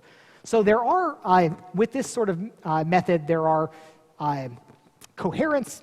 Nothing gets out of, because everything sort of happens at the same time. There's no sense of time ordering, but you do have the question of, since everybody's looking at the previous frame's rendering, two people approach a narrow hallway, they both say they want to go into that hallway, they both think it's clear, so they both go into it, and then, well, what do you do next frame? They both say, well, I'm here, but two people wound up at the same place. So there's a little bit of resolving that has to be done there. And it may just, and I haven't worked all of this out, but I'm completely satisfied that it's possible, that you wind up giving some precedence on there, use physical repulsion rather than absolute surface collisions on there. It can all be worked out. So this was my approach in Haskell. This is what I was building there, and it seemed to be working out well. It may yet fall apart on something harder, but I had to pick a research project that I could conceivably do, even if I haven't managed to finish it yet. If I had picked Doom 3, there's just no way I would have personally been able to go through and do this. But my sneaky plan to justify all of this as actually being a really good idea was that while in C++, the idea of using everybody running the way the code is right now would not work. It would be awfully crashing, and it would have race conditions, and it would just be terrible. But if you would code sort of in this style of you do your object from beginning to end, you can look at everybody else, but you can't touch anybody else, and you could do everything theoretically, all the stuff that we defer right now, the traces against the world, the animating your pose, the building your particles that tie on, all that stuff that as long as it didn't take more than one entire frame, 16 milliseconds, you could have straight line, pleasant, beautiful linear code that would be clear and simple and easy to step through, tell what's going on, not this mess of deferred and handed off to different subsystems, queried the later frames. You could make code that would be nice again. It would be code that looks like, Quake 1 through 3, where you can just say you start here, you go through, you do all of this, and you're done. That would be a really powerful thing for game development. If we could make game development twice as easy on the game programming side, we'd have twice the iteration time, get games done in half the time. It would be a huge, huge win to make some, it doesn't have to be an order of magnitude, but a factor of 2 would be monumental.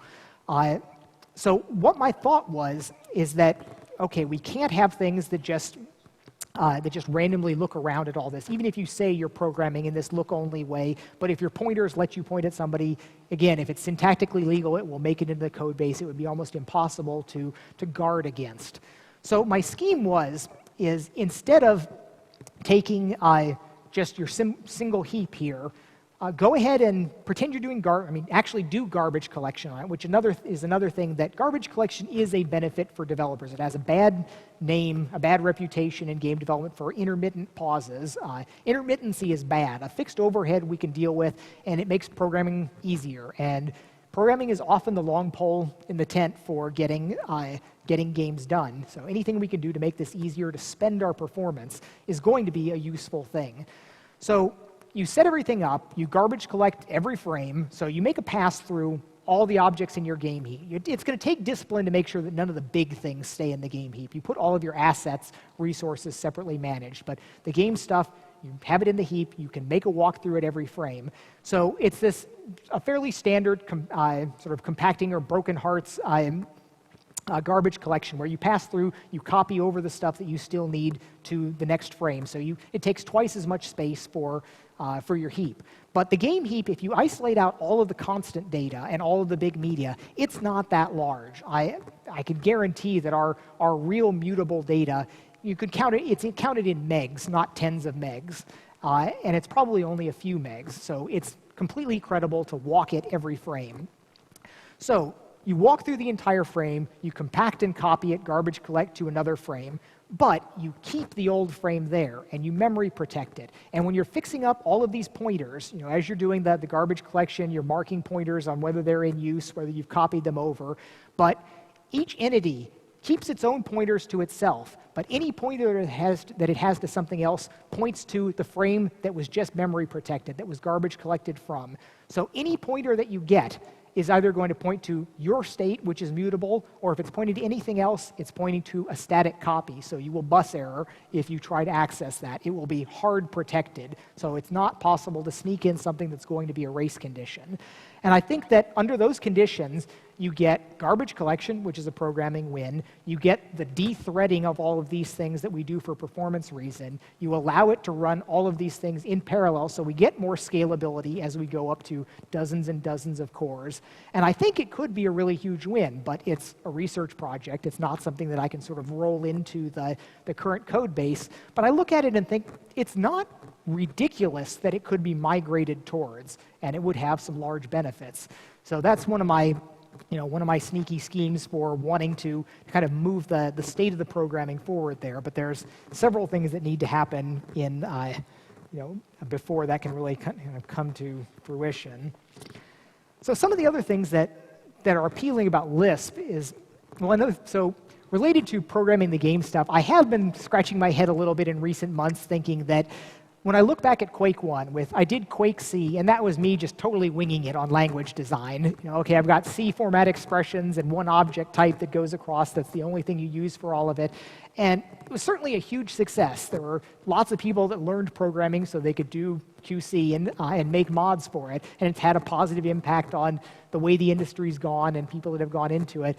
But now I really do kind of wonder what would have been the divergent road if it had been Quake Scheme instead of Quake C.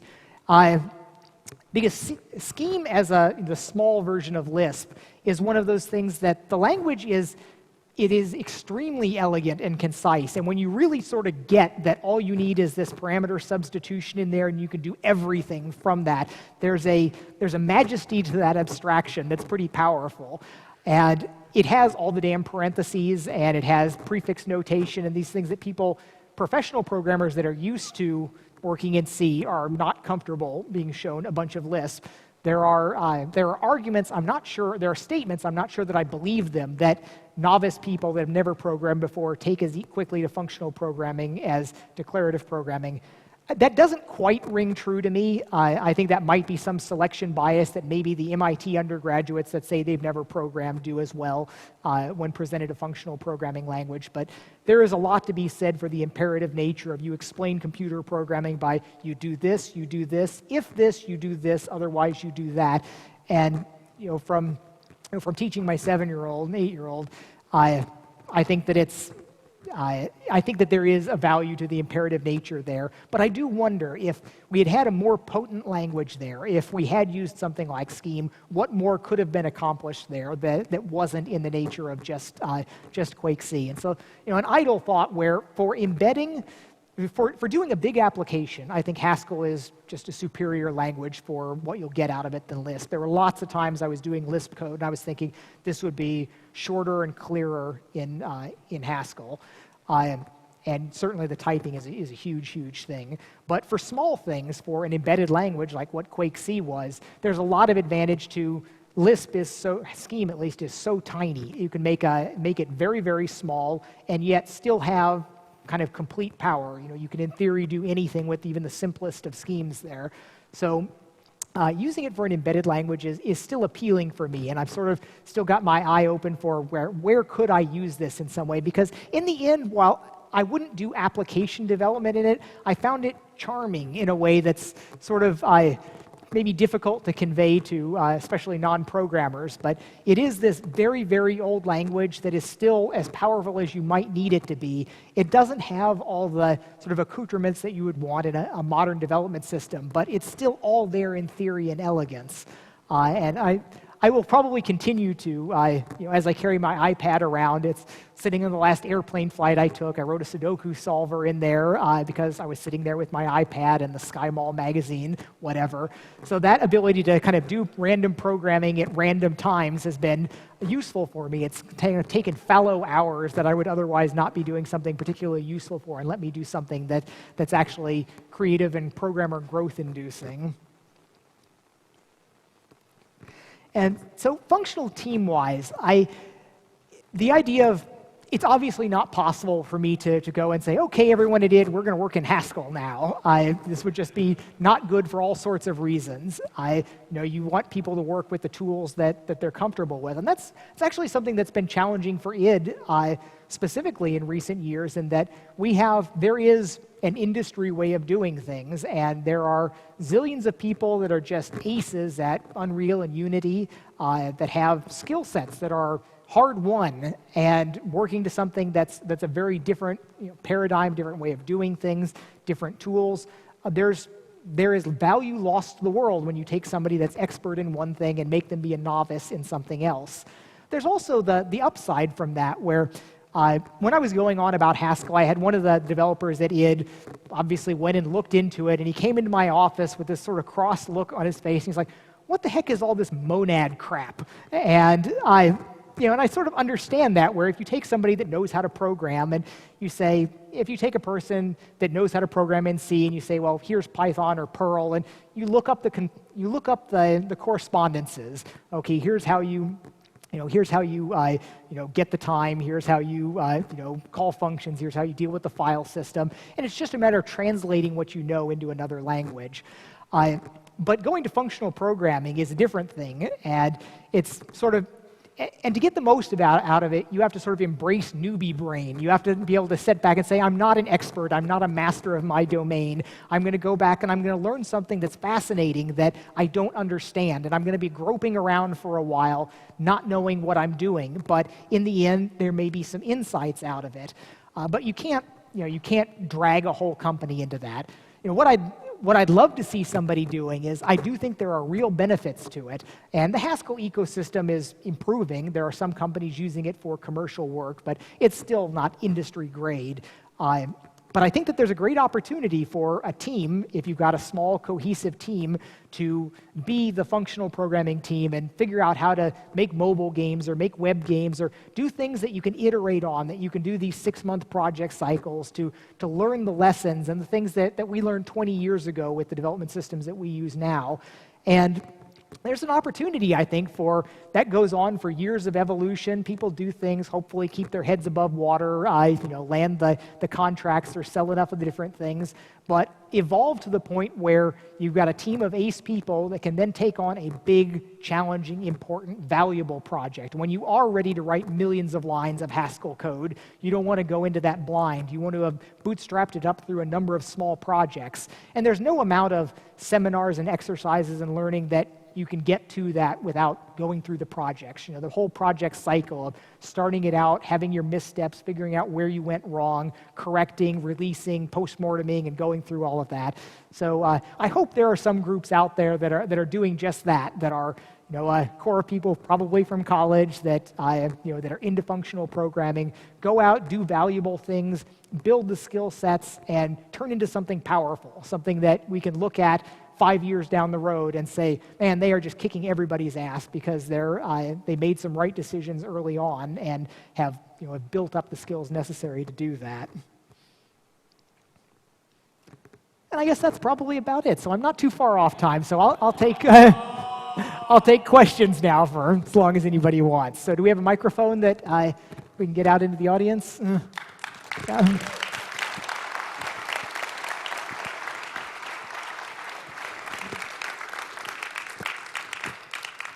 Do we have a microphone? Anyone here? Okay, you can yell really loud.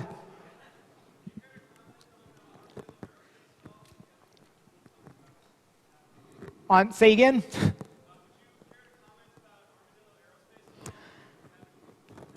Yeah, so it was interesting. A couple of weeks ago, I was trading some email with Elon Musk from SpaceX, and I was talking about I'm excited about these virtual reality things and other stuff, and then he kind of hits me with this, well, if it's not on the path towards colonizing Mars or making the money to fund colonizing of Mars, it's just not that important. He's like making me feel guilty for not thinking on a planetary scale.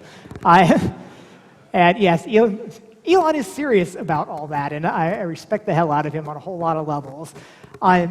So earlier this year, we crashed the last rocket from Armadillo, and I did spin down most of the development work for this year. We're talking to some investors, different things right now, but I made the play 2 years ago that I was gonna go for it, for what we thought Armadillo needed. We thought that we were within striking distance of the suborbital cargo markets, Sure you get the NASA cruiser payloads, and there were a lot of people interested in working with that. We're working with, we flew payloads from people at the European Space Agency and some universities locally, and it looked like it was achievable there, that there was enough market to make the business case close. But the state that we had been in, we got to the point where we were scraping by. I mean, we had an operating profit, but it was doing contract work for other people. And I reached the conclusion that we just weren't going to get where we needed to go with that. There's this tempting thought that if you work for contracts people and you pick the right contracts, you'll be developing things that you wanted to develop anyways, that it will help you towards your goal. And there's many companies that have taken that explicit tack. And as far as I can tell, it's not working. It wasn't working for us. We were keeping the lights on, we were building rockets, but they weren't the things that we needed to do. So about 2 years ago, I made the call that, okay, we're going to cut out all this contracting work, no more NASA, Air Force, rocket racing, whatever. And I was just going to dig into my pocket and say, I'm going to spend what we need to on the development, which turns out to be something north of $1 million a year to run the team. We had 8 people on the team. We have a large hangar. There's mills and materials, and the operations of going out to New Mexico to fly. It costs $1 million a year, and maybe we could have saved a little bit more on that. But I went into it thinking that we can do this in 2 years. The arguments that I would make is we had, like clockwork, almost since the beginning, for over a decade, we had built 2 new airframes a year, and we learned immense amounts. It was great. We would build these crazy different things. We built the manned airplane, rocket planes. And so I thought, okay, we're at this point. We have the propulsion pretty well understood. The numbers close. It looks like we can do this. We're just going to repackage the things that we're doing into these more tubular-sounding rocket arrangements. And it seemed like a perfectly good plan. Everything makes sense. But what happened was disappointing, and we have arguments somewhat about exactly what the causes of this are. But when we went to do that, what should have been faster repackaging of everything turned out slower, and we built 2 airframes the first year, and then the second year we wound up only building 1 airframe. So things had regressed and were going slower, where we should have been able to turn these things out in series. We made less progress. So we got a bunch of things flown. We flew to 94 kilometers with 1 vehicle. We had at least 1 completely successful recovery with or 1 guided recovery back on the steerable parachute, which is wonderful, coming down, landing the rocket in front of the pad.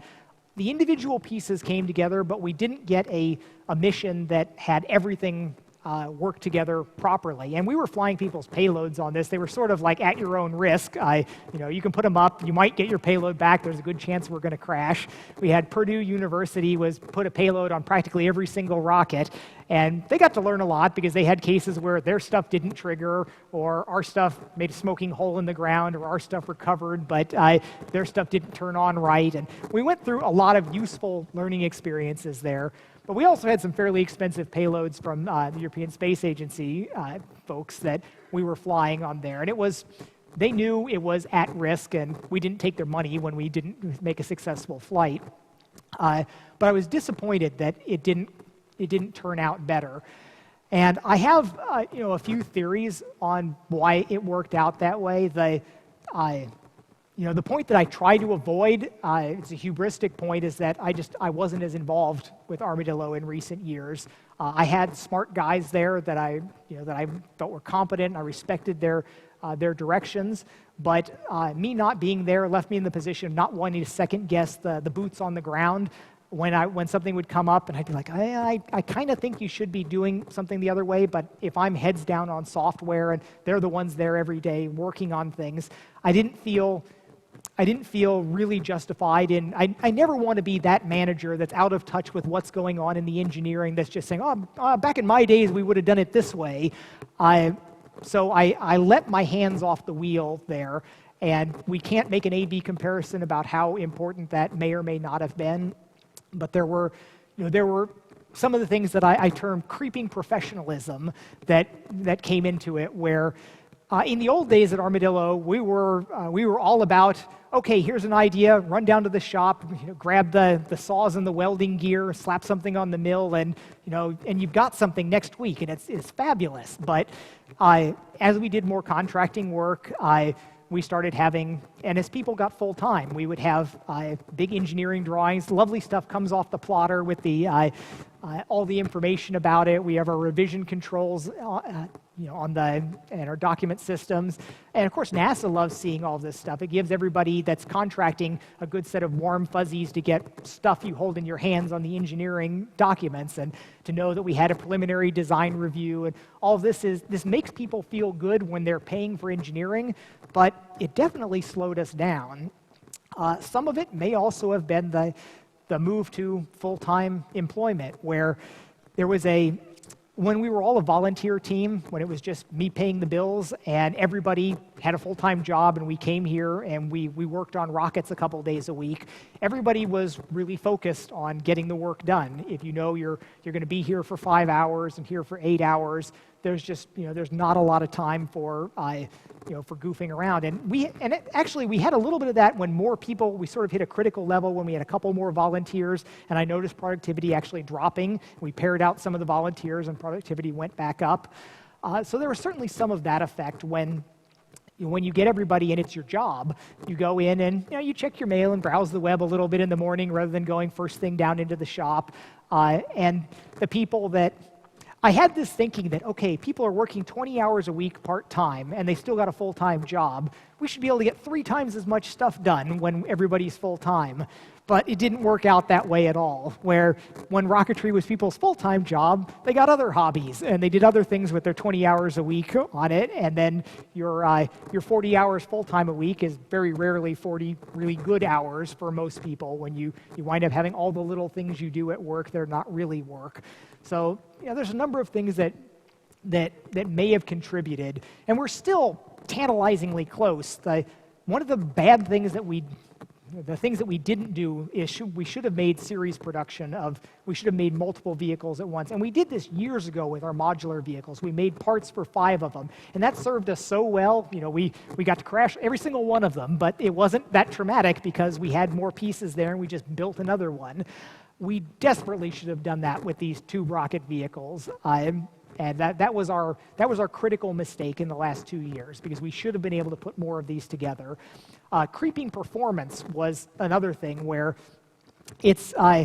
we used to just make everything out of aluminum. It's not like the highest tech material, but carbon fiber started creeping into our development systems here. We started heat treating our own aluminum rather than just using thicker aluminum, and all these other things and this is chapter and verse for some of the errors that NASA has done over the years, and it's heartbreaking for me to see my own team following some of these problems. But the situation we're at right now is things are turned down to sort of a hibernation mode where we've still got people maintaining the shop. We are talking to some other investors. If anybody wants to kick in a couple $1 million to build rockets, give me a call.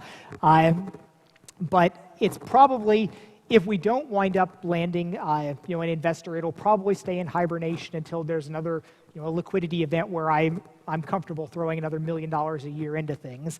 And the rocketry has always been it's been a negotiation with my wife, understandably so, where she has always insisted that I not be one of those celebrities that squanders all of their fortune, being high on the hill and then penniless someday. So rocketry has always had this carved out area where this is John's crazy money, while all of this is to make sure that the family will be well taken care of and John's not going to be begging for work sometime. But I basically expended my crazy money on Armadillo, so I don't expect to see any rockets in the real near future unless we do wind up raising some investment money on it. Yeah. Oh, so we do have a mic. Good. Thank you. You were talking earlier about the differences in technology between CPUs, Intel, and AMD. What are you seeing, in your opinion, between GPUs with AMD and NVIDIA with the current technologies? And also, can you please sign my license plate? Sure, I'll be around here after the talk. Great, thank you. So I have not done side-by-side direct benchmarking, so you can't. I can't make a definitive statement on AMD versus NVIDIA on the graphics card side of things. As far as I can tell, when I have looked, AMD is occasionally faster. Their hardware is certainly top-notch. It has always been this driver and software ecosystem that's made me tend to stay with NVIDIA. NVIDIA's had a really spectacular team there, and the AMD people are working hard, but NVIDIA at a strategic level has just piled a lot of really powerful people onto making that software ecosystem really good. But AMD's continuing to get better. Intel's getting better on the software side. There used to be just the horrible. There used to be NVIDIA with good OpenGL drivers and everybody else in various levels of awfulness. But now the big 3 of NVIDIA, AMD, and Intel are all pretty good. We can ask for better in most cases, but I'm not unhappy with any of that. On the CPU side, we did benchmark some recent AMDs for our baking stuff that we do for making the mega textures, which soaks up hundreds of cores of CPU, and they were still. They still lagged Intel on the performance standpoint a bit there. On price performance, if you could throw enough cores at it, they're arguably a win in some cases, but we wind up being sort of box limited about wanting to throw as many cores into one box. And we benefit from not fighting with blades versus having larger systems with dual sockets and everything. So they're doing great work. And I think that, I mean, I feel bad even having to make the statements about whenever somebody really draws me out about, okay, which do you prefer? Well, I do prefer Intel and NVIDIA personally, but AMD is doing great work on so many things, and there's lots of cases where it doesn't take a large other reason to overshadow the difference in performance and value metrics that I'm looking at. It's great to see a bunch of competent people working on lots of different products. Yeah. I can't. I actually asked about whether I could say anything related to the development, and the answer was no. Yeah. We can ping pong. You can come back to you. Yeah. So first of all, we were talking a little bit earlier in the talk about Intel and ARM, the way processors are right now. Right now, ARM dominates the portable space, the tablet space, the smartphone space. But what about Intel's efforts in that area, with like their Atom processor stuff? Where do you see those efforts in like 5 or 10 years? What's their rate? Yeah. So in some ways, I do feel a little nostalgic sometimes for the glory days of microprocessors, when I'd be happy getting my microprocessor report to hear SPARC versus PA RISC versus Power versus x86 versus ARM, and now it really is x86 and ARM. I mean, PowerPC is still there for the Wii U and for some embedded things, but it's clear that we're getting a duopoly. And I always find it remarkable how Intel had the strong ARM technology from DEC. When DEC fell apart, Intel had the world's best ARM processor for years. They did nothing with it and eventually divested it. And now all of a sudden the ARM stuff is super important. So betting against Intel on an engineering basis is a CPU engineering basis is probably really, really risky. Now, I mean, they don't look as invincible after sort of flubbing the Larrabee stuff, but they still probably have the best guys at the circuit, at the low-level circuit layer, when you're looking at things at the process level and how to get the very best out of, not some synthesize out of a bunch of RTL core logic stuff, but when you're going down saying, we're going to make the most efficient thing, they are probably better at it than anybody that's making ARM processors. The baggage of the x86 is really not as much as a lot of people would think. When you can look at it as, in fact, there was a lovely article that came out in this last year about trying to analyze the real importance of instruction sets. And there was a bunch of data through there. I heard people contesting the results of it. But the result that was reported was that the architectural overhead of the x86 instruction set is really not that much. It's offensively ugly from if you look at the manuals on there about how much is devoted to all of it. But in terms of what it costs you in terms of power and silicon, it's not that large. Now, whether x86 is going to be able to compete I don't look forward to a multi-CPU like Android ecosystem, back to fat binaries and runtime translation. That's not a happy thing, really. And whether Intel would ever swallow their pride and make another ARM core, I mean, they could probably make a really, really strong ARM core, but that does not seem to be their plan of record. Pushing with Atom, I think they're going to have adoption problems with it, even when they do probably wind up starting to win benchmarks, power benchmarks and all that. But they do seem committed to it. They know the writing's on the wall. This already far more processors are sold there, and eventually the raw dollar volume is going to be larger in the ARM space. I mean, right now the margins are spectacular for x86, but that's not going to last because more and more things are being chewed up by the transition to mobile devices. Yeah. No. Okay. We have Over here. back. Okay. Oh, sorry. Given the 2 new consoles that are coming out and their unified memory and their connection to the GPU, have you been looking at anything concerning abstract algebra, like monoids, semigroups, concerning that parallel computing power that you now have access to with low latency? So as far as using the GPUs for the additional processing, that's one of the things we're a little bit behind the curve on right now. We have I did a bunch of OpenCL work a few years ago, but we are still sort of hand-waving our exact strategy for how we abstract between the, the different interactions for the OpenCL versus direct compute, and possibly using compute shaders in different places. So we're not all sorted out right there yet. I'm not completely positive how many places we're going to use it for. There are complete no-brainers, like building particle systems, and some of the particle system works is no-brainer work for doing compute. But some of the things, collision and some of the decompression stuff, there are benefits to be had there, but they're not as huge as you might think from the flops count.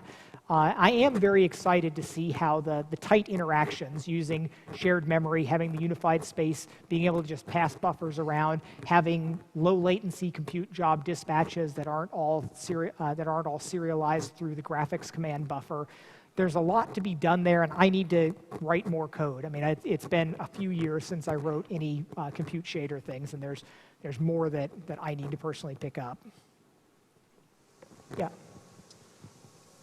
I was wondering if you could talk about IdTech 5, and it's been out for a few years. Have there been any big changes with the engine since Rage came out? So we're not dramatically changing anything. The fact that Wolfenstein is still cross-generational, where it's still going to have a 360 and PS3 SKUs, meant that you can't make a super dramatic difference change in there. Lots of things get cleaned up a little bit better. We are still pulling out some of the minefields of things that we had to over-optimize for the previous generation. But it's a little bit of an awkward time as we have these titles that are shipping on current generation hardware. The thing that's been most painful about it, that I still feel the most, is the disk size limitation, where if we had infinite space, I wouldn't feel at all bad about the decisions that we've made. We'd quadruple up the resolution in all dimensions, but we can't ship that on all the optical drives. I think that if we can wind up streaming that from the cloud to all the different platforms, there's a lot of possibilities there. But we still have a lot of discussions internally about the wins versus the costs of static baking for some things, how we couple it with dynamics. So there are continuous arguments going on, but most of the work right now is getting more physically plausible materials, bringing the high dynamic range with accurate interpolation of different things. Stuff that's, I'm actually been, for a couple months now, I've been sitting with the artists. I moved out of my office and just kind of plopped myself down with in the middle of the art team so that I could hear them bitching and moaning about the different things and try to prioritize what needs to be fixed, what needs to be addressed. Because so much of it has been just education. There are so many things there that we can do a great job of if you approach it a certain way. And as we've hired lots of people, like I mentioned before, the issue about hiring from different studios that have different technology pipelines, a lot of people just wouldn't know the right way to properly set up your environment maps for things, or the right way to tune something, or what should be in the different the channels of the textures. So that's where most of the visual differentiation is coming out now. And it has to be that way because there is push to get your latest bullet point GWiz feature of, okay, you need to do this, this, this, and this to be next gen, but there is so little that you can just throw additional technology at the same set of media and make a difference at right now. It is not the right way to go. We do need to get to physically plausible materials for everything so that so the global illumination can act properly. Like in Rage, we had global illumination where you could drop a nice light and it could light everything up, and because it was baked, we could do a high quality job on it. But we had the diffuse maps. If you look at the textures, most of them are half or a quarter of the level that they should be. So there's all these fudge factors going on where global illumination had in many maps a 5x multiplier assigned to it because the diffuse maps were just completely implausible. So there's this education that we have to go through. And I tried to do this several years ago, and it wasn't the right time. We were too busy with Rage and the other things, and we had too many entrenched sort of ways of doing things. But that's at least progressing now, and that's our big thing, much more so than any specific technology, because you can't address the technology for a lot of those until you sort of get a handle on the source data, and we haven't had it really sorted out. Yeah. You mentioned before that the Doom franchise to you meant demons and shotguns. I'm curious what id Software means to you from the standpoint of a founder and of course longtime employee. Well, you know, I've made the comment before that I really don't think much about the past and legacy. I mean, I commented that I'm a remarkably unsentimental person. That's when it's brought to my attention, like at Quakecon, it comes up and we're like, look at this. It's like, oh, we did this 20 years ago, this 18 years ago. Look at the, you know, wasn't it cute back then with the run room at the small hotel? But I don't think about it much.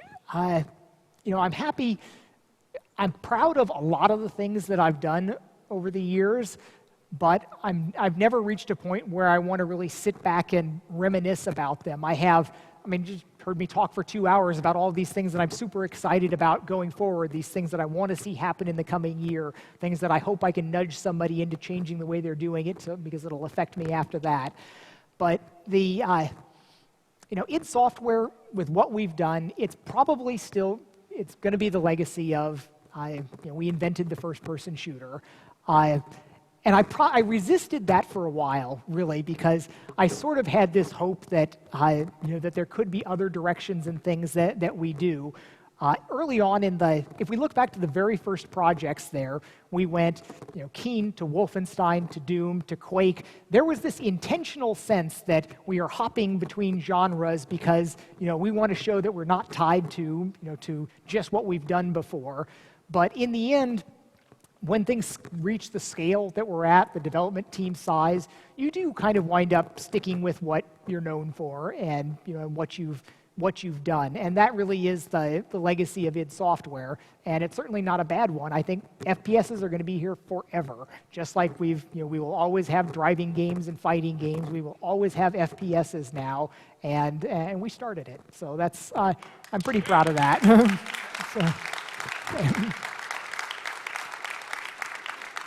All right. So in the past, the PC kind of drove, you know, gaming and the power and everything. And when you came up, you said, you know, it's kind of changing with the new consoles and everything, with unified memory and all that. AMD and ATI merged. They did that. That kind of made it easier for them to kind of jump in and do the whole unified memory thing.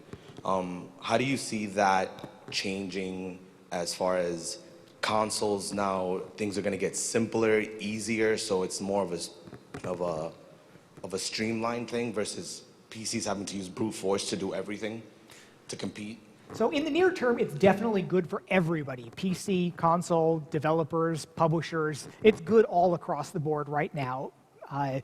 It will allow developers to build things in a console style. One thing that I never would have thought this a couple years ago, but AMD has the opportunity where it's not out of the realm of possibility that they could expose a lower level API than OpenGL D3D. That's, here's all the buffers, here's how you write it from a console, because we already have a nice layering. Adding another one, if there was a real value, there might be something to it. It's not clear to me that I think PCs will have their traditional tack of they're just going to be a lot more powerful. Right now, you can certainly buy and outfit a more powerful PC than the next-gen consoles. It'd be expensive, but a couple years into the time frame, your run-of-the-mill PC will be a superset in every way to what the consoles are. And in fact, you'll see probably damn near the same chips in PCs, and then you'll see those with more cores and higher clock rates. So they're, as always, the PC will be able to soak up a fair amount of inefficiency. I guess I despair a little bit of actually vanquishing the inefficiency in the PC. We still win in the end just by clubbing it with more and more brute force. It'd be nice from an aesthetic sense that the inefficiency not be there, but I guess I'm a little bit more at peace with it. But the fact that the development of the PC and the consoles is coming closer together, but both those platforms should be looking over their shoulders at mobile and web and what's kind of going on and driving the development issues there, because those are the things that in the larger world, when you look at the billions of people playing that, it's not an argument between PC and console. It's a completely different argument, and those are probably going to have the broader repercussions as we look 5-10 years down the road. Yeah. Considering the performance issues that Rage had, Do you think those issues can be attributed to megatexture? And if not, are you going to use megatexture in future id games? So the performance issues on, well, like on the PC, we had the disastrous driver problem, and we still have driver problems that crop up. Some of that is the fault of doing something that nobody else was doing. There's value to doing pretty much exactly what everybody else does. That's the well-tested path. Nobody will accidentally break something that everybody's doing. We were clearly doing something off the beaten road with the mega texture, the continuous texture uploading, all that entire pipeline of things. And it hit the goals that we were looking for on the consoles. On the PC, it should have just been superior to that, but we had the disastrous driver problem, which colored a lot of people's views of it, and we still now occasionally have problems where Rage starts running crappy on somebody's system. It's still not a foregone conclusion that, as it stands right now, yes, we are still using megatexture, higher densities, building with more texels on there, having more in the back that we can call as needed, even if we can't ship them necessarily. But if we don't, the step that I would like to take data-wise, and we just can't afford it on the current generation of like shipping on optical media, is if we could ship a diffuse map along with the pre-baked light, then we have the best of both worlds. We have no downsides to dynamic lights, where right now we have to just approximate them, but you can also have the full glory of the completely baked worldview.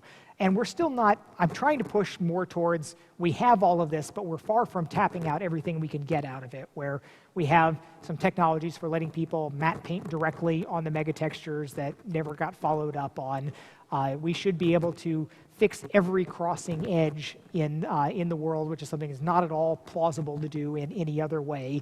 Go ahead and stitch across every time you have two things meeting. Don't have that edge seam there that nothing can get rid of, but actually crossfade a little support texture around it. The ability where we have used it with the stamping has allowed just fantastic advances in something that has no stability issues or performance issues. There's big wins to be had there that we didn't make the most of, and we're still trying to make more out of them. In the end, when you say long term, data always wins. So something like megatexture will win in the end, whether it's dominant in a coming generation or it takes all the way to the transition for cloud gaming. When you look at a cloud gaming world where you're running on a data center server, it's completely credible to consider having a petabyte of data for this entire glorious world that's built with cloud resources rather than on some local farm. Over and over, in almost all cases, cleverness and compression technologies eventually fall to just put the damn data there. It's possible we were pushing a little bit too early on megatexture because it just barely worked on current generation stuff. But I think inevitably that's where things will be. Your tiling textures is just a very peculiar form of texture compression, and you expect to be able to have your entire surface spread out. And boy, I really want to be able to reference the surfaces as direct 3D coordinates, whether it's some kind of voxelization or something, but I hate unwrapping and pelting things and adding gutters around it and all the issues that adds to us. But eventually you just want the materials of the world, what it makes up, and it's going to be something like a megatexture. Okay. On the topic of virtual reality and strapping a display to your head pretty much, what's your opinion on doing something with pulling in input from the outside and doing something like dual Google Glass and having augmented, actual 3D augmented reality? Okay, so Google Glass and augmented reality in general, the vision there is that you've got Terminator vision, where you've got text appearing in front of everything, the floating people's names over their heads. And that's going to be huge. That is going to be a many, many billion-dollar industry. It's going to, I think, take over the way smartphones have. I think that when that finally becomes real, 5 years will go by and everybody will have augmented reality goggles. Now, it's important to realize that what Google Glass is today is not that vision at all. It's a tiny little cell phone screen in your field of view. There are way hard problems involved in doing the vision of augmented reality, about outlining people and floating things and adding solid objects into the world. And Abrash and his team at Valve spent quite a bit of effort on it, and I was pushing them really hard. It's like, VR we can do today. We can make this awesome. We can make a difference and it'll be spectacular. The AR stuff, it's going to be a bigger deal than VR eventually, but I don't think there's any guarantee that eventually is even going to start 5 years from now. I think we're going to see a lot more wearable stuff. It'll be the built-in cameras. It'll be the little info screens. What Google Glass is today will productize and will be valuable. But the game world of what you imagine that about, I want to put virtual people into those seats. I want to have the crater open up in the floor in front of me. That's not coming in the real near future. Eventually it will, but there are many hard problems to be solved before we get there. But the VR stuff's coming soon and fast, and it's going to be great. Yeah. So when we look at the future of voxels versus ray tracing, just if you could elaborate on that a little bit. Yeah. Do you think the idea of the infinite detail engine, even though that's largely procedural, do you think that would be maybe a stepping stone to ray tracing as poly counts increase, or really do you think that's not even going to be considered in the future as ray tracing technologies meet performance expectations? All right, so eventually ray tracing will win. I think that's it's winning in all the offline space, and for all the same reasons it will win in software or in real-time applications. But there's a lot of leg room still for rasterization, especially as we look at mobile and lower power constraints. I was stunned to find that I got disclosed on Caustic Graphics Technology, which is Imagination Technologies bought them. They're one of the mobile companies. And I've looked at 3 or 4 ray tracing architectures over the years that have all been hopelessly naive. It's somebody that either knows enough about hardware to build some form of a ray intersection engine and thinks, oh, we can use this for games, with not understanding any of the many manifold issues that are involved with it. But the caustic stuff is smart. They've got some. It was one of those where I learned a couple things reading through their technology paper that it's still not obvious to me that it's going to make games productized in this generation. I don't think it closes on that. You can do a real-time ray tracing game, but it's hard to show how it's going to be better than a rasterized game. My pitch to them is something that would be unique on there is you should do a jewelry toy, kind of like a super bejeweled, because that's the one thing where you really do care about your index of refraction and your colors on there. That would be the perfect poster child case for a ray trace chip, is you can do this awesome jewelry tool, and Bejeweled has sold a heck of a lot of copies, so that might even drive adoption of it. But getting your foot in the door with something as a way to, once you're there, you can evolve and you can get better and you can eventually start encroaching on the standard graphics territories. And the reason why ray tracing is going to win is because it is understandable and tunable. There's the great comment that somebody had on Twitter about looking at this 800-page book on shadows for GPUs, and they're just basically saying if you need this to do shadows, you're doing it wrong, because in ray tracing, all you do is you distribute points to the area source of your light, and you trade off where you put them and how many you do. But it's simple. It's a loop this big to make all of your shadow calculations basically, and simplicity has a lot of value. There's the lesson of the year, really, or of the age as we're going into, is that the things that we would do for optimal performance previously many of them are ready to be traded away for better understandability, robustness, developer predictability, and so on. So voxels, and in terms of other representations of things, it still seems unaesthetic to me that we're ray tracing against triangle representations, but it seems like it's going to get good enough, like it's going to win, and whether you're tracing against a triangle or some kind of meta blob splat thing, it's at most a linear difference in performance, so it's not large. And I would have been surprised years ago to think that some form of ray tracing, and it does wind up all being against triangles. I thought that there would be something else, that there would have been large enough benefits, but it's not looking that way now, because it comes back to the tyranny of the pipeline. Everybody knows how to make these triangle meshes now, but if we go to saying, well, now we need to build some kind of voxel thing, they'd still be making triangle meshes that we voxelize at some point, which is then sort of going through this additional media transition. And if you had the ability to just use the triangles. But an interesting thing about when you do look at the triangles now, and it's crazy the performance that we have on GPUs, that you can load up 20 million triangle models and they work. It's fabulous when you think about it. But what's surprising is how bad many of them look. If you've got any vertex operations going on, whether it's vertex specular or shading, when you've got 20 million triangles and you're drawing it on a 2 million pixel screen, the triangles are just randomly coming and going, and there are significant additional aliasing, anti-aliasing challenges to be had there. To your left. One thing that I haven't heard you mention for a while is AMD's virtualized texturing. What is your views on it?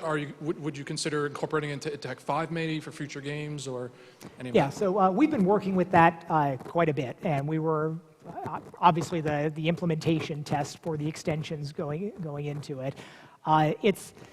Yeah, I think I've been pushed, that had been my crusade for a decade to have virtualization of these different things. And it turns out that the nitpicky details about page replacement and especially feedback from it is harder than I would have thought 10 years ago. You basically wind up having to almost implement the Tech 5 feedback buffer sort of thing with all that messy stuff.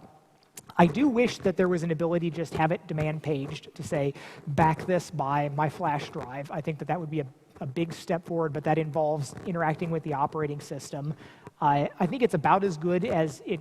We were vetted on the extension. We were part of the specification process for it, and it works. It gives us some real benefits in that we can get proper anisotropic trilinear filtering with a single, without having to go through our megatexture pipeline for all these different samples. So it adds some benefits. It's surprisingly not quite as much of a huge win as you would think, considering how much code we do on the megatexture side of things already. The biggest benefit will probably be from letting us take advantage of all the memory space in certainly the consoles. It's unclear how much the PC, where we want to be able to just say, okay, we've got this many gigs, we're just going to let our pages fill up everything. Where right now we say you've either got a set of 4K or 8K textures, and this will give us the flexibility to just take up however much we want. And there's still the trade-off that we have to make between how much space do we set aside for our compressed cache, where it's all DCT or HD photo compressed at very, very high bit rates, versus how much do we set aside for direct access by the virtual textures. And one of the things that I'd love to do is, and it's not clear whether this is going to be feasible even on the current generation, is I'd like to use uncompressed textures for everything. If it means less pages, but we can at least take advantage of more memory there.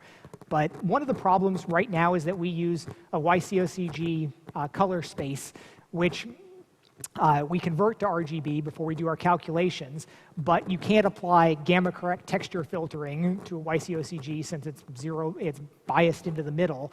I'd like to be able to just use uncompressed 888 RGB for the stuff, so that I could get gamma correct texture filtering, be proper throughout the whole thing, but that's a lot of extra memory. We're looking at going from 8 bits per pixel to at least 24, if not 32, if we don't pack anything else.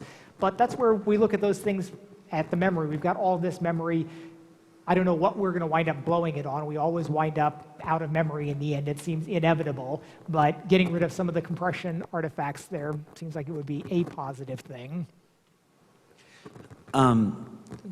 This past generation with the consoles has been one of the longest ones we've had in recent history.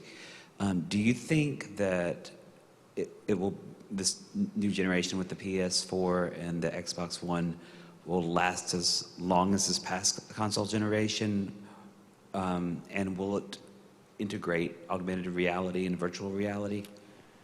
So I think that it will last at least as long.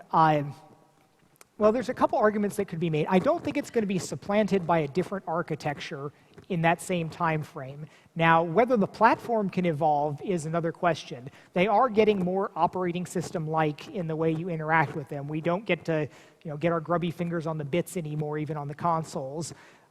So I'm sure there are strategies for evolving the platform as we go forward.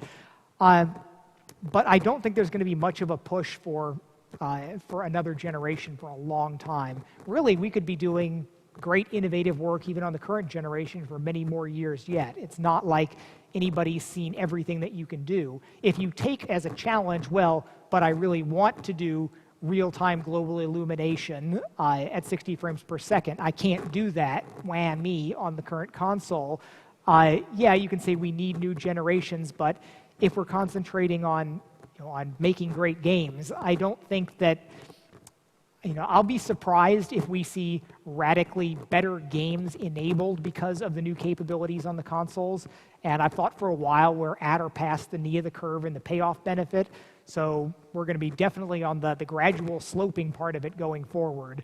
So I don't think that there's going to be a push for, maybe we get to the radical ray tracing platform at some point. It's probably not worth changing off until we get to that point. But whether we get something like cloud gaming owning large shares of the market before then, or people using mobile systems where you just play on your mobile phone, it shows up on whatever screen's near you, that could become dominant gaming platforms. But a traditional next Xbox, yeah, I think that's a long ways off. And there's a credible argument to be made that there may not be another console generation as we know it now. But don't know. Yeah. Do you think that the performance of non-volatile memory like SSDs and whatnot could ever reach a level to where it could be combined with system RAM? And if so, how much simpler would that make everything for you?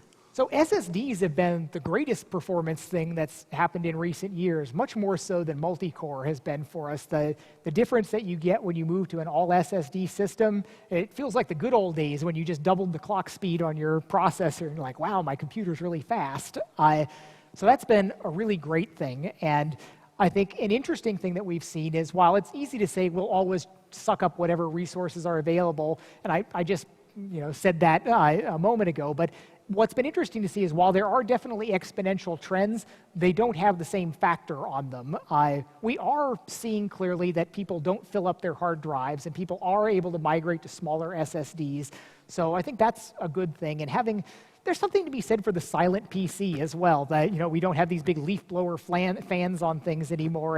It's nice to see something with no fans, no air movers. Maybe it's not as powerful, but it's not getting hot and it's not requiring to be blown across there. So SSDs have been really good. Now, what will happen in terms of integrating it more directly with the system?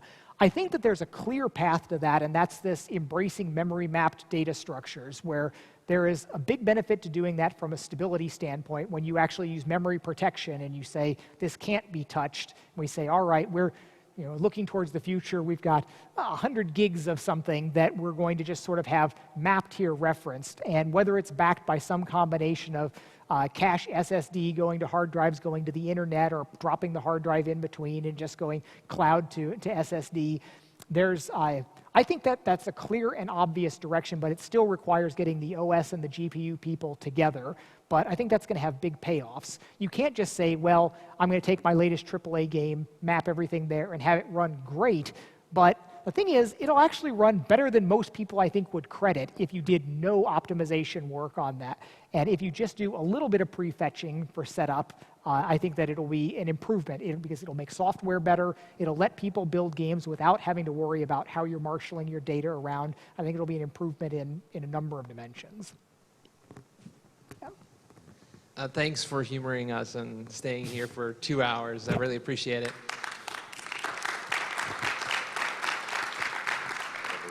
I was just wondering about your thoughts about strobe lighting and how that affects motion blur with current LCD technology. Okay, so the Valve's low persistence demo is a global shutter, so it strobes the entire screen. And interestingly, they think they've identified some other perceptual issues with that, where they think that when your eye makes a very fast saccade, that if it's going from a point where maybe there was no illumination, there's a perceptual thing that they're fighting. The other way of doing temporary illumination is with a rolling shutter, where you're drawing the scan and it can be blanked out some distance behind. Instead of overwrapping and continuously being illuminated, you have maybe a quarter of the screen as a bright band going down. I have a theory that I'd like to see applied to this, where instead of linearly addressing the frame buffer in a standard scan pattern, if we went to a deep interleave pattern, say 8 or 16 wide interleaving, where you're getting scan line here, here, here, and here, and then here, here, here, and here, and they're blanking out 16 or however many scan lines, a tenth of the frame behind, I think that might have a useful benefit there, where you could be, at no point would any part of the screen be black. You would be within, say, 16 pixels of a lit line. So perhaps that alleviates some of those perceptual issues. And you could also then look at it as 1,000 frames per second display that's very sparsely set out.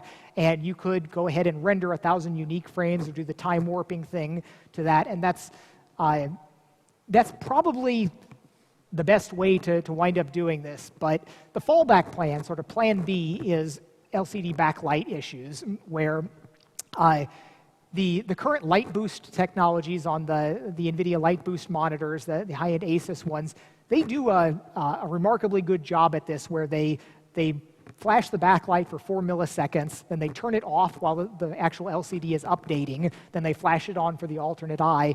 And while this was designed to make 3D gaming work better, to have the glasses work better, but it's a really good thing for any dynamic fast motion thing, as long as you're updating at that 120 hertz. If you're updating at 60 and you're double flashing, it's got this weird artifact to it that's perceptual. If you look at it on a high-speed camera, it's doing exactly what it's supposed to. But if you update 120 times a second with those blankings, it's better than any normal 120 hertz monitor. That's still a global strobe. So the alternate approach is, and I know I've seen somebody online doing the homebrew project with a string of LEDs that they're strobing in order to do that. And that's a valid direction to go that can work even with slow switching LCDs. Because if you have an LCD panel that takes 15 milliseconds to switch, and there's a lot of them that are more than that. Like the current Rift one takes over 20 milliseconds to switch, and some of them are even worse. But if you're down to 15, if you're over 15, you're screwed. There's no way you can get the low persistence down. But even if you're at 15, you could have, you're scanning in, changing the LCDs, but it flashes it just before it's going to change, and it goes through, so you're flashing what's 15 milliseconds had time to settle there. And then it goes on, and then you can flash the next bar and turn that one off while it's just starting to do its long change period. So I think that's plan B for head-mount display technologies if you can't get awesome fast-switching OLEDs on it, which would be, the OLEDs are the best way to go. If we can get that, that's what we want. Failing that, the LCDs with a strobing backlight. But the problem is LCDs are getting so tightly integrated that in the old days, your backlight was this separate assembly that you could just take some screws off and pull it off and look at your transparent LCD, which is pretty cool. But now everything is these laminated packs of super high technology, and getting into there to be able to strobe them is an open challenge. And whether head-mount displays will ever be a large enough market to make an LCD manufacturer make some change like that when they're talking about millions and millions of mobile phones or other mobile devices, I don't think. It'd be great if the head-mounted display market had that kind of clout in a couple of years, but I wouldn't hold my breath for it. You talked earlier about some of the issues with control devices. What do you think are some advancements to be made in that field in the near future? So control devices, I think that the near-term pragmatic things are going to be a split controller, whether it's like a Hydra or two moves, where you've got motion and buttons and position tracking. Full body tracking, things like the leap gesture tracking, I think those are going to have value, but it's kind of got the no button mouse problem with the Kinect, and you start having to do gestures to trigger things, which becomes this very imprecise direction. So I don't have a wish list like on the output side on display technology. I know exactly what I want. I don't have that so much on the input side. If anything, I've got low expectations where I'd be thrilled to just get a great position sensor, a position sensor that had accuracy, repeatability, no drift. That would make me super happy. And it still seems to me that while the action does seem to be in optical, I am continually amazed by the fact that RTK, real-time kinematic GPS systems, can give millimeter-level relative positioning from GPS satellites. And these are going 8 kilometers per second up in space, multiple ones, and you're getting millimeter-level changes in distance. That's magic. The fact that that can be happening and that we can't do better than that on a desktop with like some really loud carrier wave emitters placed down. I still, I've gotten fallback research that I want. I'm trying to draft one of the Armadillo guys that's an electrical engineer into working up some prototyping stuff on that. But there's camps. The optical stuff is certainly the one that's working best right now, but it's still not a solved thing. You still have to deal with occlusion issues and stray light reflections, all sorts of other problems that can be there. But the optical stuff's looking pretty good. Yeah.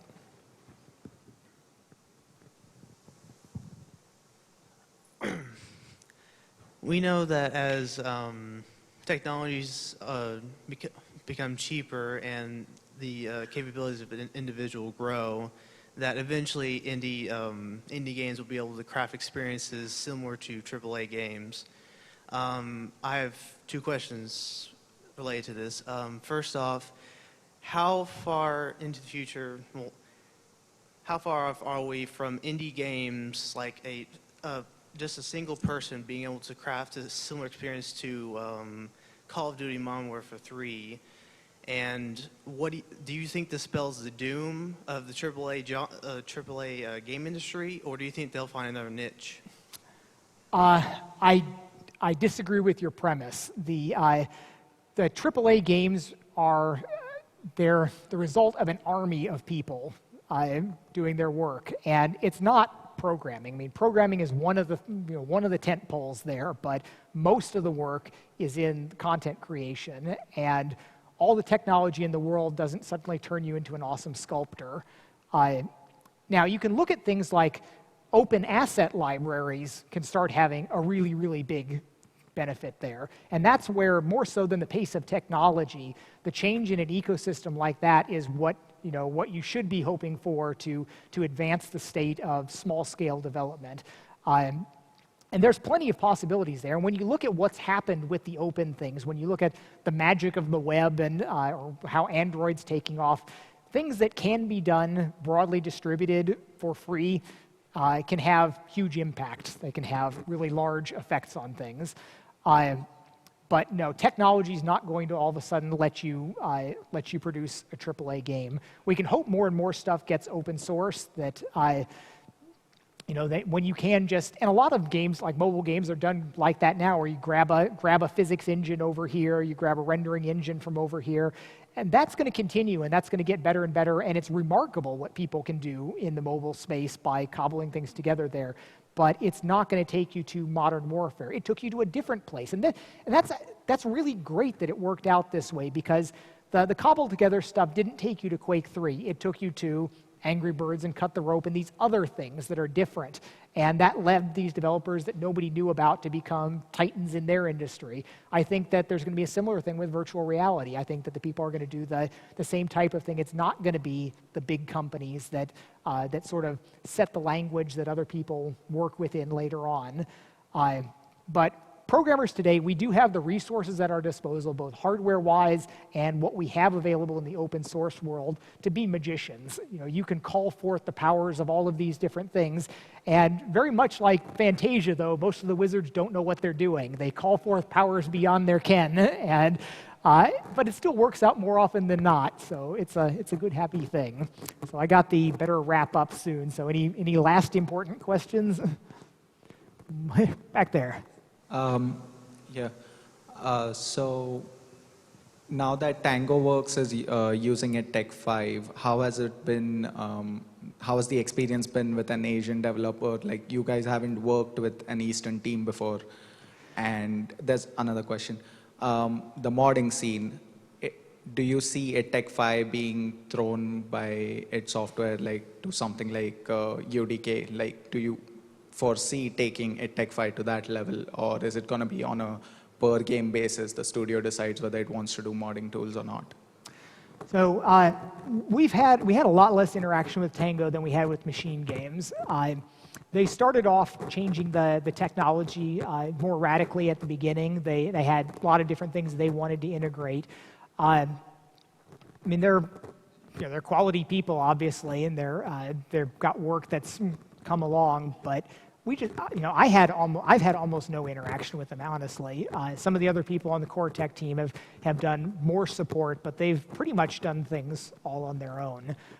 We're deep involved in Wolfenstein at this point on getting everything sort of together in the push towards shipping, but Tango has been sort of off on their own largely. Regarding modability and things, that's some of our major internal directions are working on improving that, because we totally fumbled that this generation, and I don't think it's likely that we can expect radical improvements in this current crop in like Wolfenstein and Tango. Hopefully better, but there's still there's work that needs to be done on a corporate level, and how we prioritize things in our games, how we prioritize our releases. That effort needs to be expended on. But the thing that I talked about, doing user interface work for 6 months, that was my contribution towards how we're changing this going forward, but it's not a near-term thing. And there's other significant technology things that I want to change that will be better for us and also better for enabling the external creativity.